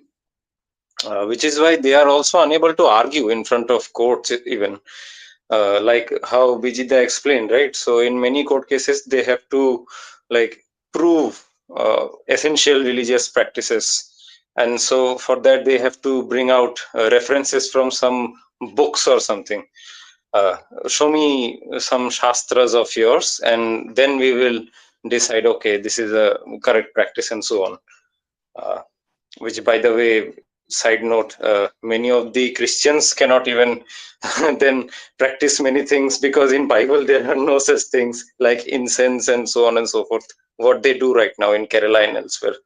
Right. Uh, let's leave that aside. So, on the case of Hindus, I think because they cannot argue what our epistemology is and how it's not tenable for the court to say that, okay, if it's in your book, then alone it's true, or else we shall reject it. So, until and unless we learn to argue against that, I don't think that we can even think of even arranging all the sampradayas in a legal sense to converge into a Hindu label as well. Because without this knowledge of You see what has happened. epistemology, Sorry.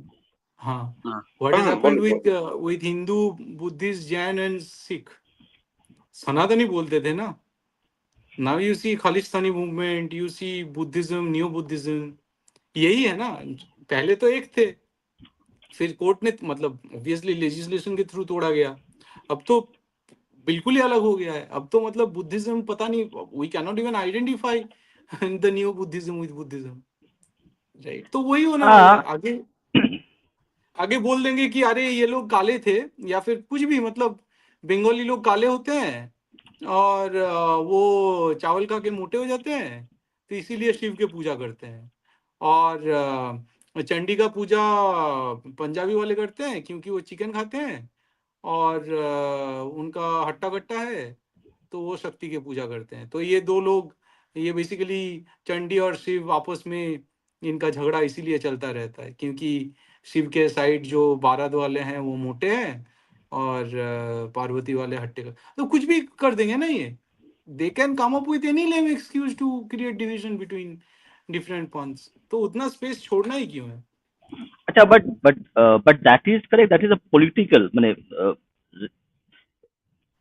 religion itself, correct. It has a political face. It has a like a scripture face, correct. So are we No, going to? again, Hmm. in our podcast, what we learned, Cicero's design, right? Whatever scriptural is cult, they are not religion first of all. ठीक है. Hmm. अगर Hmm. उतना ले लेता ना, अगर Cicero का design नहीं लेता तो ये प्रॉब्लम, ये पंगा आता ही नहीं. फिर हिंदुइज्म ऑटोमेटिकली रिलीजियन होते हैं और ये सब कल्ट हो जाते हैं. सीधी सी बात है. लेकिन दिस शोज की the court has taken the Abrahamic path and not the path of the Cicero. Right. Got it. So let's discuss this point. I have some disagreements on secularism. Really is Christian at all, but we can discuss. So, Rishi, what do you think? yeah, so on secularism really being Christian, actually I read two contradicting some papers actually on this issue. So how Jacob D. Ruver G says that uh, even though there is something called secularism, but it is mired by Christian morality behind it. So he gives an example of, I think Bijeet can talk about this. So in Italy, one atheist woman tried to uh, get an admission for her son. So there she saw in a public school cross, I guess, the Christian cross. So she filed a case, and that actually went to I think in Hague, I guess, the International Court of Justice. I think it went over there, and then there was this judgment about Christian secularism, like how secularism is mired in Christian background and how it's a fall of that tree, in fact. Right. So this issue. So there is this one like one kind of approach. There is this another kind which came out of one of the greatest sociologists India produced, but never he was appreciated, Professor A.K. Saran. So in his work, he has shown that secularism is actually, what should I say, uh, mm, like it was a revolt, kind of like within Middle Ages, when there were so much of bloodshed in the name of Christianity, many of the uh, like in Italy especially, many guys, when they started to read classics which were getting translated from Toledo and so on, from Spain, and those were coming there, and while reading the classics of Greeks and so on, they thought that uh, there should be an approach from physical sense, or at least from philosophical sense, to even uh, clear some of the theological problems, like for say how Galileo tried to solve a theological problem of where is the heaven. So outside the earth, like Christianity has this, right? Bijeet can say on this. Christianity has this whole conception of a geocentric model. So there are firmament and so on and so forth. So he tried to solve this, but using not scripture but physical process, like made a telescope and looked out there, and lo and behold, he disproved the Christian myth, and it was fatal for him. So this approach actually uh, came in, and what A.K. Saran tries to say that even though both Christianity and Islam both are Abrahamic, somehow secularism arose in Christianity and not in Islam. So why is that the case? And then he posits that because Christianity at its origin had two, uh, as Vijida also says, right, that from Saint Augustine onwards, that they had to engulf in all of the Greco-Roman elements into themselves. So what happened was there were two contradictory traditions within Christianity, and they could not integrate with each other. So one was secularism, where human being was the supreme, and the other was Christianism, in which the God in heaven is the supreme. So basically, secularism led to this whole human centricism. Like there is a Latin word also, I guess. I don't know. Let me see. So okay, maybe I'm not getting that. So basically, human centricism replaced God centricism. So the transcendent and the heaven, those were denied, whereas human centricism came in, and therefore it also led to something called de-Christianization, as they say. Like Christianity got pummeled heavily in later, at least in later Enlightenment. So like Holbach, uh, German atheist, David Hume, so on and so forth. Like they are coming out, Voltaire and all. Everyone is anti-Christian in their vocabulary, in their works, and so on. So secularism led to actually destruction of Christianity in West, and which we see also right now in Europe, at least, not in Americas, Europe at least. So these are the two streams of thought that I've seen. So maybe Bijitda and Vimas Dada, you can please comment on these two No, I approaches. mean, At in my least. opinion, this is another stream of thought. Obviously, another line of thought. But what to add here? Another point is that obviously, uh, all the Abrahamic religion, they have some inherent duality in themselves, right? जैसे कल Christian slavery का बात चल रहा था, वहां पे भी चल रहा था कि जो स्लेव रहेंगे, should we make them Christian और नॉट, कि पहले तो ये होता था कि जो स्लेव होते थे वो नॉन क्रिश्चियन होते थे as per the Justinian's code. हाँ, as per Justinian code slave Christian हो सकते थे, right? But non Christian can not have Christian slave. But फिर जो प्रोटेस्टेंट आ गए, उनके दिमाग में था कि Christians are free, non Christians are not free, they are the slaves.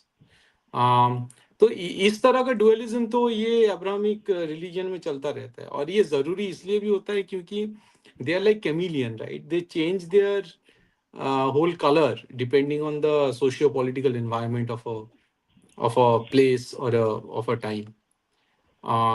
तो हाँ, उस हिसाब से फिर क्रिश्चियनिज्म में भी ये डुअलिटी है, और इट इज अनडिनाइबल फैक्ट कि काफी सारे एलिमेंट ग्रेको रोमन ट्रेडिशन से इन्होंने उधारी में लिया है, राइट? तो ऑब्वियसली नाउ अगर ह्यूमन सेंट्रिसिज्म जो जिसको फिर आगे बढ़ा के ये, जैसे आज मैंने जॉन स्टुअर्ट मिल का ये वाला डिस्कस किया जो हार्म प्रिंसिपल है, फिर that led to individualism. Now that is another extreme, ठीक है, कि the state will directly talk to the individual and there won't be any society in between. So that is another extreme जहाँ पे फिर एक individual का फिर कुछ बचता ही नहीं है अदर देन मतलब some mere some fragmented set of rights. When you treat an individual just as an isolated individual without the environment in which he or she is dwelling in, फिर वो extreme अलग ही extreme हो जाता है। फिर वहां से तो फिर आज का जो मॉडर्न प्रॉब्लम है वो चालू हो जाता है, जो हमें दिख भी रहा है। So that is if you're categorizing individualism as the Christian secularism, then that is also problematic, right? उससे अच्छा ये है कि you understand, you don't sort of victimize yourself. You understand that you are actually, you have an element of God inside you. You just do your karma, you perform your duty, you perform your whatever duty to the society, to yourself, to Daiva, to ancestors, and all this rain, right? Pancharin jo hota hai. So that way, I think construction makes sense. And Hindu society को ये in spite of many जन्म विध्वंस and all these things, वो stable रखा है हिंदुओं को। But अभी अगर तुम हिंदू सेकुलरिज्म या हिंदू यूनिवर्सलिज्म को फिर वही मतलब स्ट्रिप ऑफ करके इंडिविजुअलिज्म की तरफ ले जाओगे, फिर उससे भी आई थिंक एब्नॉर्मलिटी आएगा। No wonder, right? Abhay can join actually. I think हाँ, tomorrow may have office, so that's what might. अच्छा अच्छा। Tomorrow is the Yeah, office, legal correct, for a lot of. constitution. Whenever legal Yeah. constitutional terms are not properly defined, Hindu is not defined for that matter. Hinduism is not defined. Our elites do not want to define because we struggle. First principle and ambiguity gives the discretionary power. We do, see, we don't need the constitution to define Hinduism. इस बात पे तो मैं अड़ा रहूंगा। हमें define, हमारा ये सिविलाइजेशन है और हम लोग जिस तरह से हैं, हम हिंदू है। इसके आगे मुझे कोई, क्योंकि कॉन्स्टिट्यूशन टॉप डाउन एजेंडा है, वो जब डिफाइन भी करेंगे उनका कुछ एजेंडा रहेगा। ये हमारा, अगर Yeah, अगर मान Bijitda. लीजिए आपका मकान है, आपका मकान है, उस मकान में 4 लोग रह रहे हैं, चारों को पता है कि चारों लोगों का ये मकान है, फिर आके फिर कोई तोड़ने लगेगा कि आप ये हो, आप वो, नहीं चाहिए ना भाई। ये हमारा मकान है, हम लोग रहते हैं। बाहर से कोई एक बुक लिख के फिर चंदा मांगने आया, फिर चंदा से डिफाइन किया, अरे आप तो गरीब हो, आप तो अमीर हो, आप ज्यादा कमाते हो, आप कम कमाते हो, नहीं चाहिए ना ये सब चीजें। हमें हमारा नेचुरल मोरालिटी हमारे साथ है, ये हमारा सिविलाइजेशन है, उसमें जो हिस्सा लेता है वो हिंदू है, जो बाहर से सबवर्जन लाता है वो, और जो मतलब सावरकर का डेफिनेशन तो बहुत ज्यादा ही अच्छा है उस मामले में, कि जो पितृभूमि और पुण्यभूमि समझता है भारत को, हिंदू है। It's as simple as that, ठीक है। तुम यहाँ इसको अगर बर्बाद करने आओगे तो अजमल कसाब जो है वो हिंदू नहीं है। कोई अगर इधर जो अपना कल्चर है उसमें श्रद्धा रखता है, वेद में अगर श्रद्धा रखता है, वेद को अगर टॉलरेट मतलब एक्सेप्ट कर सकता है, तो वो हिंदू होगा। इसमें प्रॉब्लम क्या है? ठीक है, बाद में फिर घर वापसी के लिए वो तो एक पॉलिटिकल मूवमेंट बनेगा। बट आई डोंट थिंक कि मतलब हमें एक कॉन्स्टिट्यूशन के थ्रू हमें अपना एक्नोलेजमेंट चाहिए। ठीक है, हम लोग कॉन्स्टिट्यूशन बना रहे हैं, कॉन्स्टिट्यूशन हमें नहीं बना रहा है। So we have to keep that in mind. Yes. So I think I'll ask the last question for today. Okay, because I think a lot of questions already being discussed in the lecture itself. Many things. There's one more from Abhay. I will take it later, but this one is there. So, what do you think? Why only dharmic faiths, correct, or the dharmic punths have this propensity to actually prove themselves that we are secular, where the other is not? Is that is that something duty, inherent it in comes us? From a sense of duty. Hmm. It right. I mean, Muslims don't have the obligation. They don't feel the obligation or Hmm. the drive to declare themselves as secular because they care about rights. कि हमारा अपना book है, book में लिखा हुआ है, हम लोग Hmm. आप लोगों को मानना पड़ेगा, कॉन्स्टिट्यूशन को मानना पड़ेगा. They talk about rights because they're Hmm. aggressive, right? They need Hmm. to propagate their agenda. That's why they care about right. Only it is only the aggressive puns, aggressive Hmm. cults Hmm. that care about rights more than they care about duty. It is the non-aggressive native puns that care about duty. है ना? अगर अगर मान लीजिए आपका जमीन है तो उसका कागज आपके पास है और आप हैप्पीली उस जमीन में एक बगीचा बना के आप रह रहे हो, घर बना लिया, कोई कुछ भी है. अब तो हर महीने कोर्ट के पास नहीं जाओगे ना कि दिस इज माय राइट, ये जगह सिक्योर किया जाए, दिस इज माय, ये नहीं करोगे ना. लेकिन कोई अगर वहां पे कोई उस किसी बंदे को एक छेद मिल गया जिसके थ्रू वो घुस सकता है कि सरकारी रिकॉर्ड में कुछ तो डिस्क्रिपेंसी दिख गया, उसके थ्रू थोड़ा जमीन वो कब्जा कर लिया, वो कोर्ट पे जाएगा, ये जमीन मेरा है, ये जमीन मुझे दे दो, इस पे मेरा हक है, राइट है, व्हाटएवर, राइट. तो इट इज ऑल, मतलब जो एग्रेसिव है, थोड़ा बहुत डिसेप्टिव है, वो कोर्ट के पास जाता है talking about rights and everything. जो अपना घर समझता है वो तो उसका ड्यूटी निभाता है, right. Okay, we have one more question from Abhay. So, does attachment to Matribhumi mean attachment to Indian nation state? It's a very attachment to provocative. Matribhumi means attachment to our civilization. ठीक है. और इस मातृभूमि का हिस्सा सिंधु भी रहा है, सिंध भी रहा है, गांधार भी रहा है, अपना मॉडर्न डे बांग्लादेश हो गया, ब्रह्म देश हो गया, उत्तर कुरु, ठीक है, जैसे तिब्बत, सारा रहा है. सो अटैचमेंट टू आवर मातृभूमि means attachment to our civilization, which incorporate all these places. And that's the point. We should never lose that big picture in our mind. कि एक जमाना था जहां पे चाइना हमारा जो स्पिरिचुअलिटी वो अडॉप्ट किया था, तो इट इज अपॉन अस, ठीक है, टू कि इंडिया को एक जगह तक पहुंचाओ, ठीक है, एक वेल्दी जगह पे पहुंचाओ, और वहां से फिर जो जो जगह खो गया है उसको रिक्लेम करना चालू करो. Obviously through agenda and through your spirituality, your belief, right? The whole construction of your ideology, faith, इसके थ्रू रिक्लेम करो. बार बार जंग करने की जरूरत नहीं, because that's the strength of us, right. कि हम लोग अच्छे से बात कर सकते हैं. हम लोग अच्छे से क्यों बात कर सकते हैं? क्योंकि हमारे लैंग्वेज में वो कंसिस्टेंसी है, ठीक है. इस लैंग्वेज का ओरिजिन हमें पता है, एक एक शब्द का ओरिजिन पता है, इसलिए इंडियन बात करने में इतना अच्छा होता है compare to for example Chinese, right. तो हमें ये बिग मैप जो है, हमारा जो मातृभूमि क्या है, उसका सेंस हमें लूज नहीं करना चाहिए. इंडियन नेशन स्टेट तो अभी एक बहुत छोटा है, ठीक है. और नेशन स्टेट का idea as we have discussed it emerge from the treaty of Westphalia, right. तो इंडिया का सिविलाइजेशनल स्टेट है, more than it is a nation state, it is a civilization state.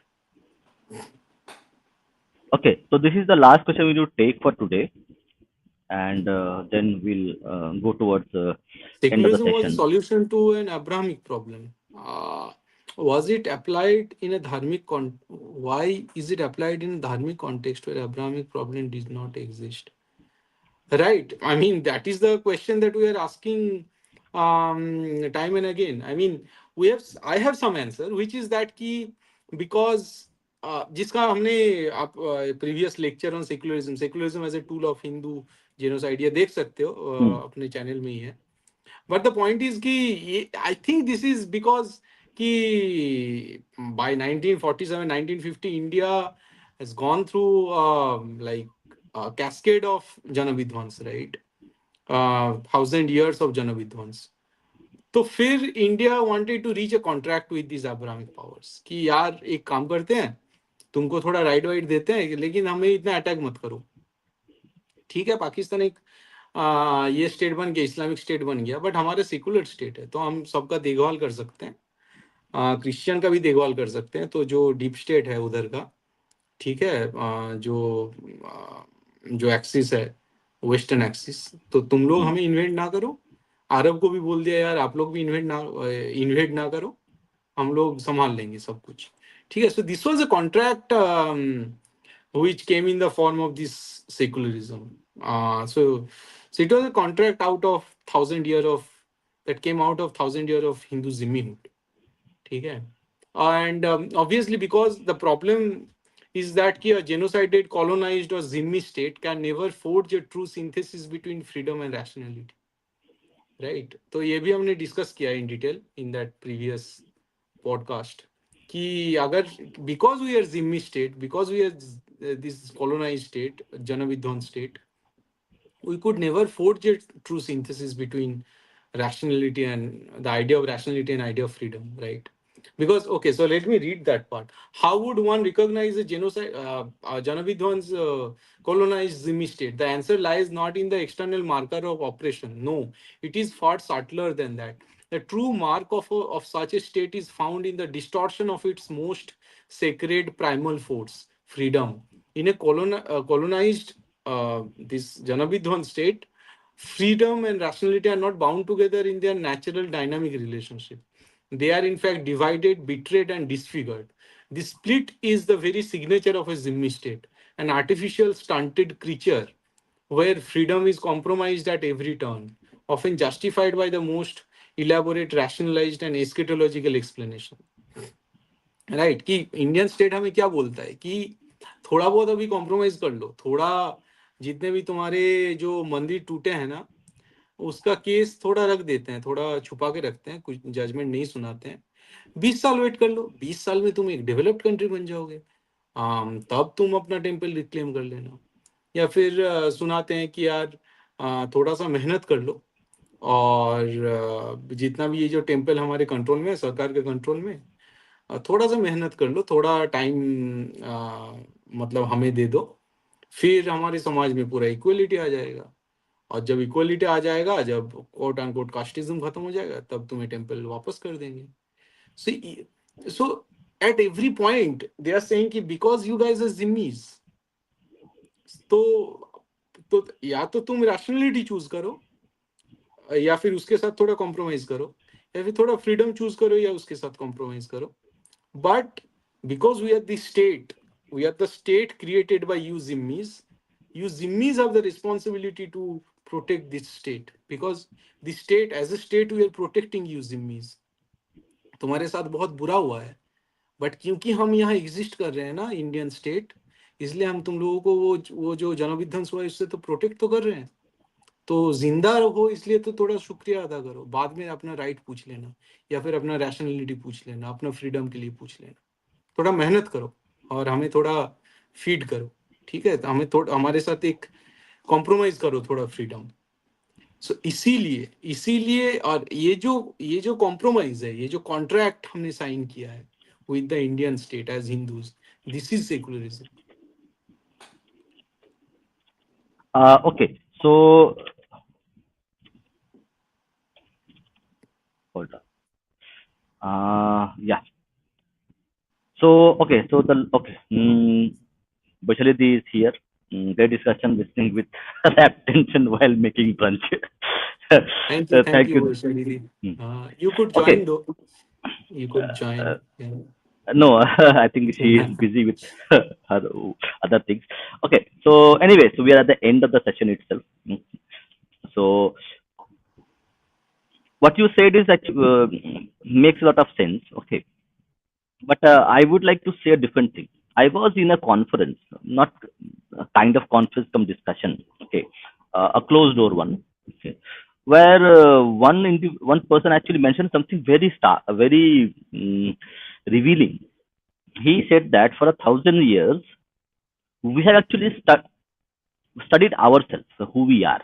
We are Vaishnavites, Shivites, or Hindus, or the Dharmic, whatever we say. But for 1,000 years, actually, we have not studied who is our enemy, and that is have become our Achilles heel. Take the example uh, of two-child policy, okay, or one-child policy. So when the state in 1970s put the a kind of policy that okay, you should have only two child or one two child. only Hindus accepted this, and it was not enforced on others. Now Hindus accepted this as a kind of like a logical thing or whatever they thought, but others did not. Now after 3 generations, we see that that policy was designed to create that demographic diversion, okay, or inversion, to actually make Bharat a non-Hindu majority state. You see, so for a Right. 1,000 years, we have not studied who is our enemy. We have not studied what he is trying to do. We have studied who I am, okay, but we have not studied, and that becomes a very fundamental problem, a fundamental indication of a lot of our problems. And it struck me really well that he's talking about something which is important. That if Swayambodh I and know, Shatrubodh. yes, see, not about Shatrubodh even. See, Shatrubodh means I know that that person doesn't want good for me. That can be correct, Shatrubodh. What I'm talking about is this methodical study of your enemy or of your opponent. That's correct. In a cricket match, correct. In a cricket match or a football match, every individual player is marked that how where he plays, and they have a strategy for every player how to bowl or how to bat on these wickets and how it happens. For 1,000 years, we have not done this. We have not studied our enemy enough, and that's But why we are doing now. We are doing when now. yes, we are doing now, but still, I think we are in a very nascent stage of that aspect. That's true. That is true. But ठीक है, कर लेंगे. The point is, secularism as a principle need to go. It's as simple as that. Okay, so Uh, Sri Harsha has a par excellent analysis. Could you share the source material? Is it yes, Dr. much Jacob de of it, Roover's work? much of it is coming from Jacob D. Ruwert's work. I have punched with my own notes in some places. And then in some places, I have discussed from JSI Deepak's book as well. So these are the principal materials that I have used. Uh, like I would request everybody who are listening to this. So you need to, at the individual level itself, okay, try to understand your opponent. Okay, that's very important for us to actually even fight the battle. Right now, we are not doing this. Okay. We Right, are reacting. We are reacting to a lot of things. right. Okay. So yeah, she's saying there is an article called there's an article called "We Shall Never." So at the individual level, we need to start doing this. Okay, and even try to actually in your conversations with your friends, family, and whoever you are talking about, get that aspect on, because if you see the our opponent exactly knows who is the friend, who is an enemy. Unfortunately, as Hindu society, as us individuals, we are confused. Okay, so let me actually show you something. So correct, when we are talking about, let me just get this. So this is the book by Mr. Nitin Sridhar. So this book is the Sabrimala Confusion: Mensuration Across Cultures. So this book was written probably after the judgment of Sabrimala, where he documents it legally and culturally. There's one more book on Sabrimala, and that also I actually had. So we need these kinds of works, okay, where these things are discussed in detail. But one thing is very important, that we need to study the opponent very carefully as a society and also as individuals, and then try to do something from our end, whatever little we can do. Yeah, it's like basically it is reciprocal thinking. तो Hmm. जैसे क्या होता है, मैं एक example देता हूँ कि काफी टाइम ये होता है ना कि टेंथ में जब basically I was very weak in history. Okay. तो एक टाइम था नाइन्थ के बाद आई वाज लाइक यार हिस्ट्री तो पढ़ना पड़ेगा, लेकिन इतना बड़ा सिलेबस है तो कवर कैसे करें. और उस टाइम पे बंगाल स्टेट बोर्ड का बहुत बड़ा सिलेबस था और उसमें बड़े क्वेश्चन भी आते थे, राइट. कि 5 बड़ा क्वेश्चन और फिर कुछ टीका आता था जो. सो 5 बड़ा question I think 10 multiplied by 5, then 5 टीका इज लाइक 2.5 मल्टीप्लाइड बाई 5 ऐसा कुछ था। अम, ऐसे करके कुछ मार्क्स। तो एनीवे, तो आई वाज लाइक यार इतना बड़ा सिलेबस तो करे कैसे। Then I started to think the other way, right, कि क्वेश्चन क्या क्या आ सकता है, राइट, कि यू ऑलवेज थिंक कि यार जो, या फिर when you are in college जहाँ पे काफी बड़ा सिलेबस है और बहुत सारी चीजें समझ में नहीं आता है। सेमिस्टर एक 3 महीने का होता है, तो काफी सारे सब्जेक्ट तो ऐसे ही बस रट के जाते थे, right.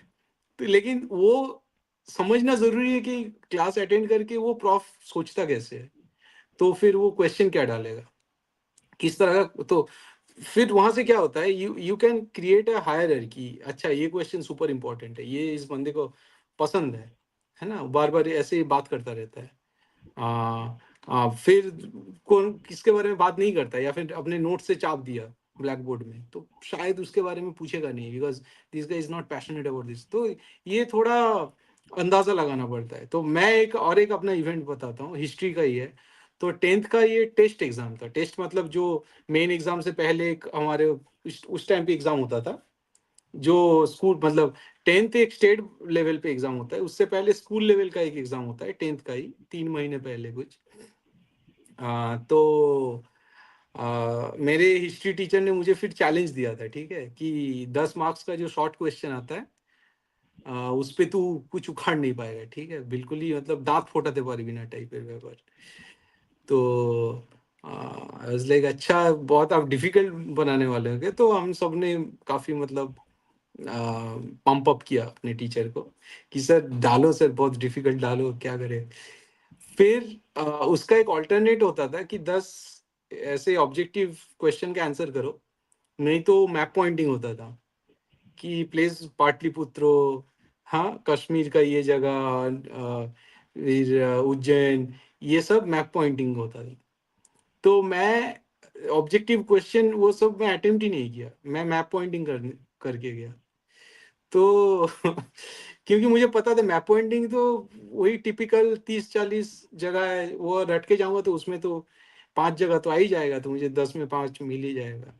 So just to understand कि वो दूसरा बंदा सोच कैसे सकता है, और उसके हिसाब से अपने स्ट्रेटेजी बनाना, this is important to come out of your own ego and your own framework, कि चलो सर आप बोल रहे हो मैं करके दे दूंगा आपका। ऐसा नहीं है, you try to understand the person opposite you and you just create your own path. ये हिंदुओं ने नहीं किया है। हिंदू हिंदू बेसिकली क्या, वो अपने जो डंजन है उसके अंदर रह गया, कि ब्रह्म को लेके आलोचना करते हैं। अरे उसका मतलब फिजिकल इम्प्लीकेशन क्या है, ये यूज करके अगर तुम क्या क्या जीत सकते हो, राइट। वहां पे हम लोग थोड़ा पीछे रह गए, ये तो ये बात हमें मानना पड़ेगा। और जबकि एक चीज वियर्ड है, राइट, हम लोग सब चीज देखते हैं आज के जमाने में। कोई भी प्रोजेक्ट अगर आता है, we just look to the USA, right, कि उनका जो डिपार्टमेंट ऑफ एनर्जी है वहां से क्या क्या प्रोजेक्ट उन्होंने अप्रूव किया है, उस हिसाब से यहाँ पे प्रोजेक्ट अलॉट होता है, इंडिया में प्रोजेक्ट अप्रूव होता है। तो ये प्रपोजल अगर एकेडमिया से जाता है साइंटिफिक प्रोजेक्ट के लिए, तो they always look to the west. लेकिन उनसे हम ये नहीं सीखते कि क्रिश्चियनिज्म कैसे फैला और हमें फैलाने के लिए क्या करना है। ये पार्ट हम लोग नहीं सीखते, यहाँ पे हम डिफेंसिव हो जाते हैं। ये बहुत ही एक वियर्ड हिंदू माइंड में एक पैराडॉक्स है, बिकॉज मे बी कि हिंदू 1000 सालों से वो बिल्कुल ही मतलब श्रिंक होते होते ऐसी जगह पहुंच गया कि वो उसके दिमाग में आ ही नहीं सकता कि वो एक्सपैंड कर सकता है। ये एक प्रॉब्लम है जो हमें टैकल करना पड़ेगा, और हम लोग कर रहे हैं अभी। Okay, Rishi, you want to say something before we close? Yeah, so 2 points, I guess. Br- Before that, brilliant podcast आज का हुआ है, and next series में कुछ है क्या, like part 11? पार्ट 11 हम सोच रहे थे, पार्ट 11 में अगर मतलब we know the basic structure, right. The मैं सोच रहा था कि इंटेंशन वर्सेस ये मोरालिटी रख दूं, अपना intention morality versus spontaneous morality, just to show कि हाउ देयर इंटेंशन मोरालिटी, क्रिश्चियनिज्म and Abrahamism is intention morality, and how our morality is sort of spontaneous morality, natural morality. But इसको फिर हम लोग एक Hello. काम करते हैं, यहाँ पे हम लोग खत्म कर सकते हैं क्रिश्चियनिज्म को, and we can take it to the Indian political theory, our next lecture series. तो वहां पे मैंने Hindu morality Right. Versus natural morality एक मैंने पार्ट 2 में रखा है, तो ये चीज को वहां डाल सकते हैं। Yeah, लेकिन I हाँ, think यहाँ पे क्लोज करते हैं। अगर भूपेंद्र बोलते हैं कि कुछ टॉपिक रह गया है क्रिश्चियनिज्म में, तो वो डिस्कस कर सकते हैं, नहीं तो हम लोग let's move on to the next venture. yes, yes. Let's review the whole series of Christianism and see if we have missed something. Then we will add it, or else we'll keep it as it is. Okay. Sure. Okay. And for people who are watching, so we are at 1599 subscribers. So we request everybody to support us and get past 1600. And we are planning to do 2000 subscribers in next 2 months. So do share our content with us. Okay. Request people to subscribe to us so that we can grow and we can produce more better podcasts with us. So thank you everybody. Thanks. Yes, Yep. ये हमें पहले बताना चाहिए था वैसे, जब No, चालू actually, कर रहे थे। I was waiting for this 99 to be there. अच्छा। Uh, okay, so yeah, so Rishi, anything? हाँ, sorry, मैं भूल ही गया था. No. Hmm, So, hmm. so the 2 हाँ, points Indian which I political had theory का, started with, right? Indian political theory का जो सीरीज है, उसका जो लेक्चर्स है, वो कंटेंट मतलब टाइटल हम लोग डाल देंगे, तो ऋषि आप भी देख लेना थोड़ा, तो we can take the discussion Oh, ahead. हाँ, okay, okay. आप, हाँ, Fine. आप कुछ बोले। एकदम. हाँ, हाँ. So, so the points which I had tonight at least mentioned about, so on epistemology and on A.K. Saran's analysis. So I will take the first one, just one short point. On the epistemology, I think we should be studying how to like gauge our pramanas. So on this, I have a quotation from the controversial text of ours, which gets burnt every year by our enemies. So from that text, we have a quotation on this. I will just recite that. Vedo khilo dharma moolam smriti shile cha tadvidam acharaschaiva sadhunam atmanastustireva cha. So Manu actually gives us the pramanas. From where do we get dharma as to what is to be done and what not to be done. So it's in a descending order actually. So first and foremost comes Vedas, obviously Vedas, and then Smritis, or as the commentator also says, Smritis are footnotes of made by rishis, expositions on Vedas actually. Right, And then comes what should I say? Acharastheva पुराना। sadhunam. So conduct of great men, of great men means women included. So great men of any origin within our dharma, their conduct should be our source of dharma as to what should be done and not to be done. So, for example, like Shivaji Maharaj, so he reformed the whole Samudra Yatra thing, right, in Marathi community. Like Samudra जा सकते हो आप. So that's right, a dharma achar. So and the last one is atmanas tushti revacha. So the one which Bijeet always says. So natural morality, that which actually satisfied your inner self at the end of the day. Right, Atmanas tushti revacha. So that's the fourth pramana which Manu gives. So when we actually have this in our mind, we can actually then also prove in front of many dire circumstances that okay, such a like, for example, any practices which are happening in our temples which are not from any texts per se, like you cannot find any textual mention of that, you can actually prove it by saying acharastheva sadhunam. It was done by one of our great acharyas, therefore it is being practiced, and since that is a pramana for us, therefore it's a valid practice henceforth. Right, So like that we can actually also different tantras as well. So tantras, so there are some idiots actually who try to say many tantras are different than what is practiced by Vedikas and all nonsense. So Right. tantras can be actually put into that category as well again, which has been done actually earlier as well. So these things actually, if we start learning, then we can maybe defend our religion more robustly, Right. given the circumstance that we are ruled by our enemies, especially in judiciary and academia. That Right. was the first one. And the second point on AK Sharan. So something which I missed actually. So what AK Saran was saying was that secularism was actually something going to happen anyway within Christianity, because of it engulfing a very pagan tradition like Greco-Roman philosophies, and its contradiction with actual Christianism. Uh, in fact, so AK Sharan refers to some of the scholars like Leuven and Toynbee to say that in Christian tradition, man, the world, and the gods constitute a total reality that is completely rejected, because there is no creator, God, or history in them.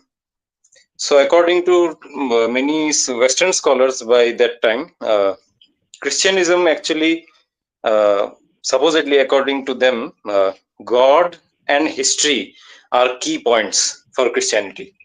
Right. Every action in Christianity is a historical action. It's something historically it must be done in a timeline. It should be happening. So that is not there in any pagan traditions. Pagan traditions are endless, like Right. how Bijidda says that it's self-contained. It's happening like any scientific uh, processes that's happening in nature as well. Right. So, unlike that, Christianity is totally mired in historicism. Because of that, secularism also came as a Christian mission in Christianity. Amazingly enough, Right. that okay, we need to this is going way into cuckoo land. That also all sorts of nonsense is getting into our heads, and because of that black plague and so on and so forth, everything we are suffering because of this. So it's our mission now to end this. So Hmm. this was something which he posited. That was my point. That's it. And आप लोग बोलिए please. नहीं नहीं, ये जो natural morality वाला part है ये तो और अगेंस्ट हिस्टोरिसिज्म और हिस्ट्रियोसेंट्रिसिज्म, इस पे मैं एक लिख रहा हूँ। तो वो था, आई थिंक वो स्प्लिट में ही आएगा, स्प्लिट वाला जो बुक लिख रहा हूँ उसी पे आएगा।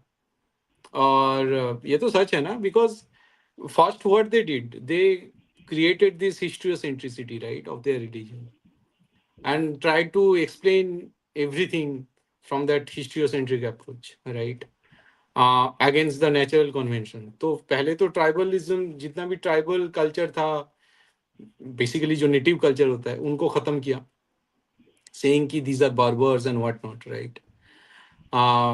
बगैर उनसे कुछ सीखे भी ना, उनको खत्म कर दिया बेसिकली। नाउ खत्म करने के बाद उन्होंने अपना कल्चर भी खत्म किया, जो भी उनका ट्रेडिशन था, बुक बर्निंग हो गया, अपना सारे जो ऑब्वियसली एक जो ऑर्गेनिक इवोल्यूशन हो रहा था ग्रीको रोमन सिविलाइजेशन का, उसको ख़त्म किया, स्कल्पचर ख़त्म किया, ओरिजिनल सीन के फॉर्म में ये सब वियर्ड, मतलब चैस्टिटी, ये सब लाया जो उनका हिस्सा नहीं था। टू द एक्सटेंट कि जब पॉम्पेई में अपना स्कल्पचर निकल रहा है जिसमें like there are this brazen showcasing of nudity जब दिख रहा है, they started to become ashamed, to the extent कि छुपाने लगा ये सब चीज़ों को, राइट। अब वो जो क्वीन एलिजाबेथ था, शी बिकेम अशेम्ड कि बाप रे बाप, इतना मतलब इतना मतलब हमारा इंसिस्टर इतना ज़्यादा घटिया होता था, कोट अनकोट, राइट। तो उन्होंने म्यूजियम पीसेस जिसको म्यूजियम में ओपन रखना चाहिए उनको छुपाना चालू किया,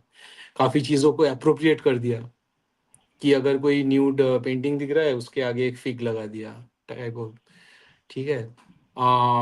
अपना कल्चर ख़त्म किया, सारे बुक्स ख़त्म किए।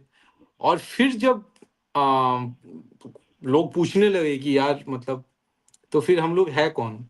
फिर गलत हिस्ट्री, आर्टिफिशियली क्रिएटेड हिस्ट्री, वो सब छापने लगे। Obviously the point is, truth is like, जैसे मैं बोलता हूँ, truth is like an entire tree, right? कि एक जो रित होता है, रित के पार्ट होता है सत्य, कि इट्स लाइक ब्रांचिंग, राइट? कि अलग अलग सत्य एक जगह आके मिलता है, विच इज रित। तो truth like truths are consistent with each other. अगर लग सकता है कि ठीक है, apparently they are anomalous, but if you go deeper you will find कि अच्छा ठीक है, it is consistently connected to some, मतलब टू सम रिथ, right? So truths can never contradict each other. It can be harsh, but they cannot contradict each other.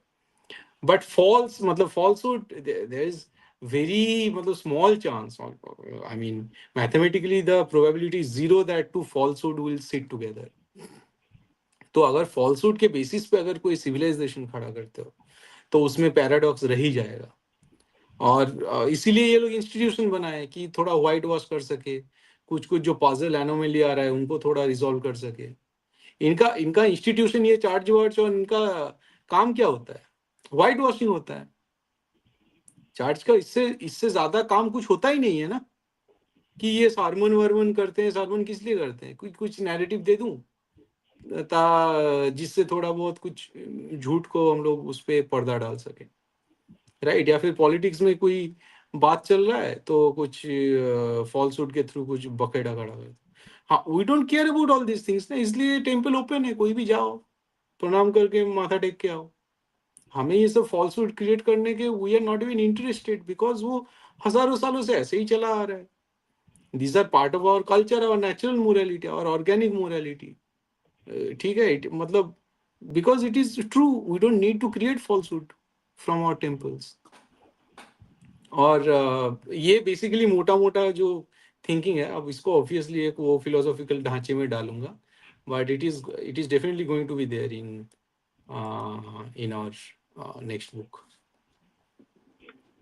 Okay. So thank you, Bijita. Thank you, Rishi. So probably next week we will start our next series, Indian political theory.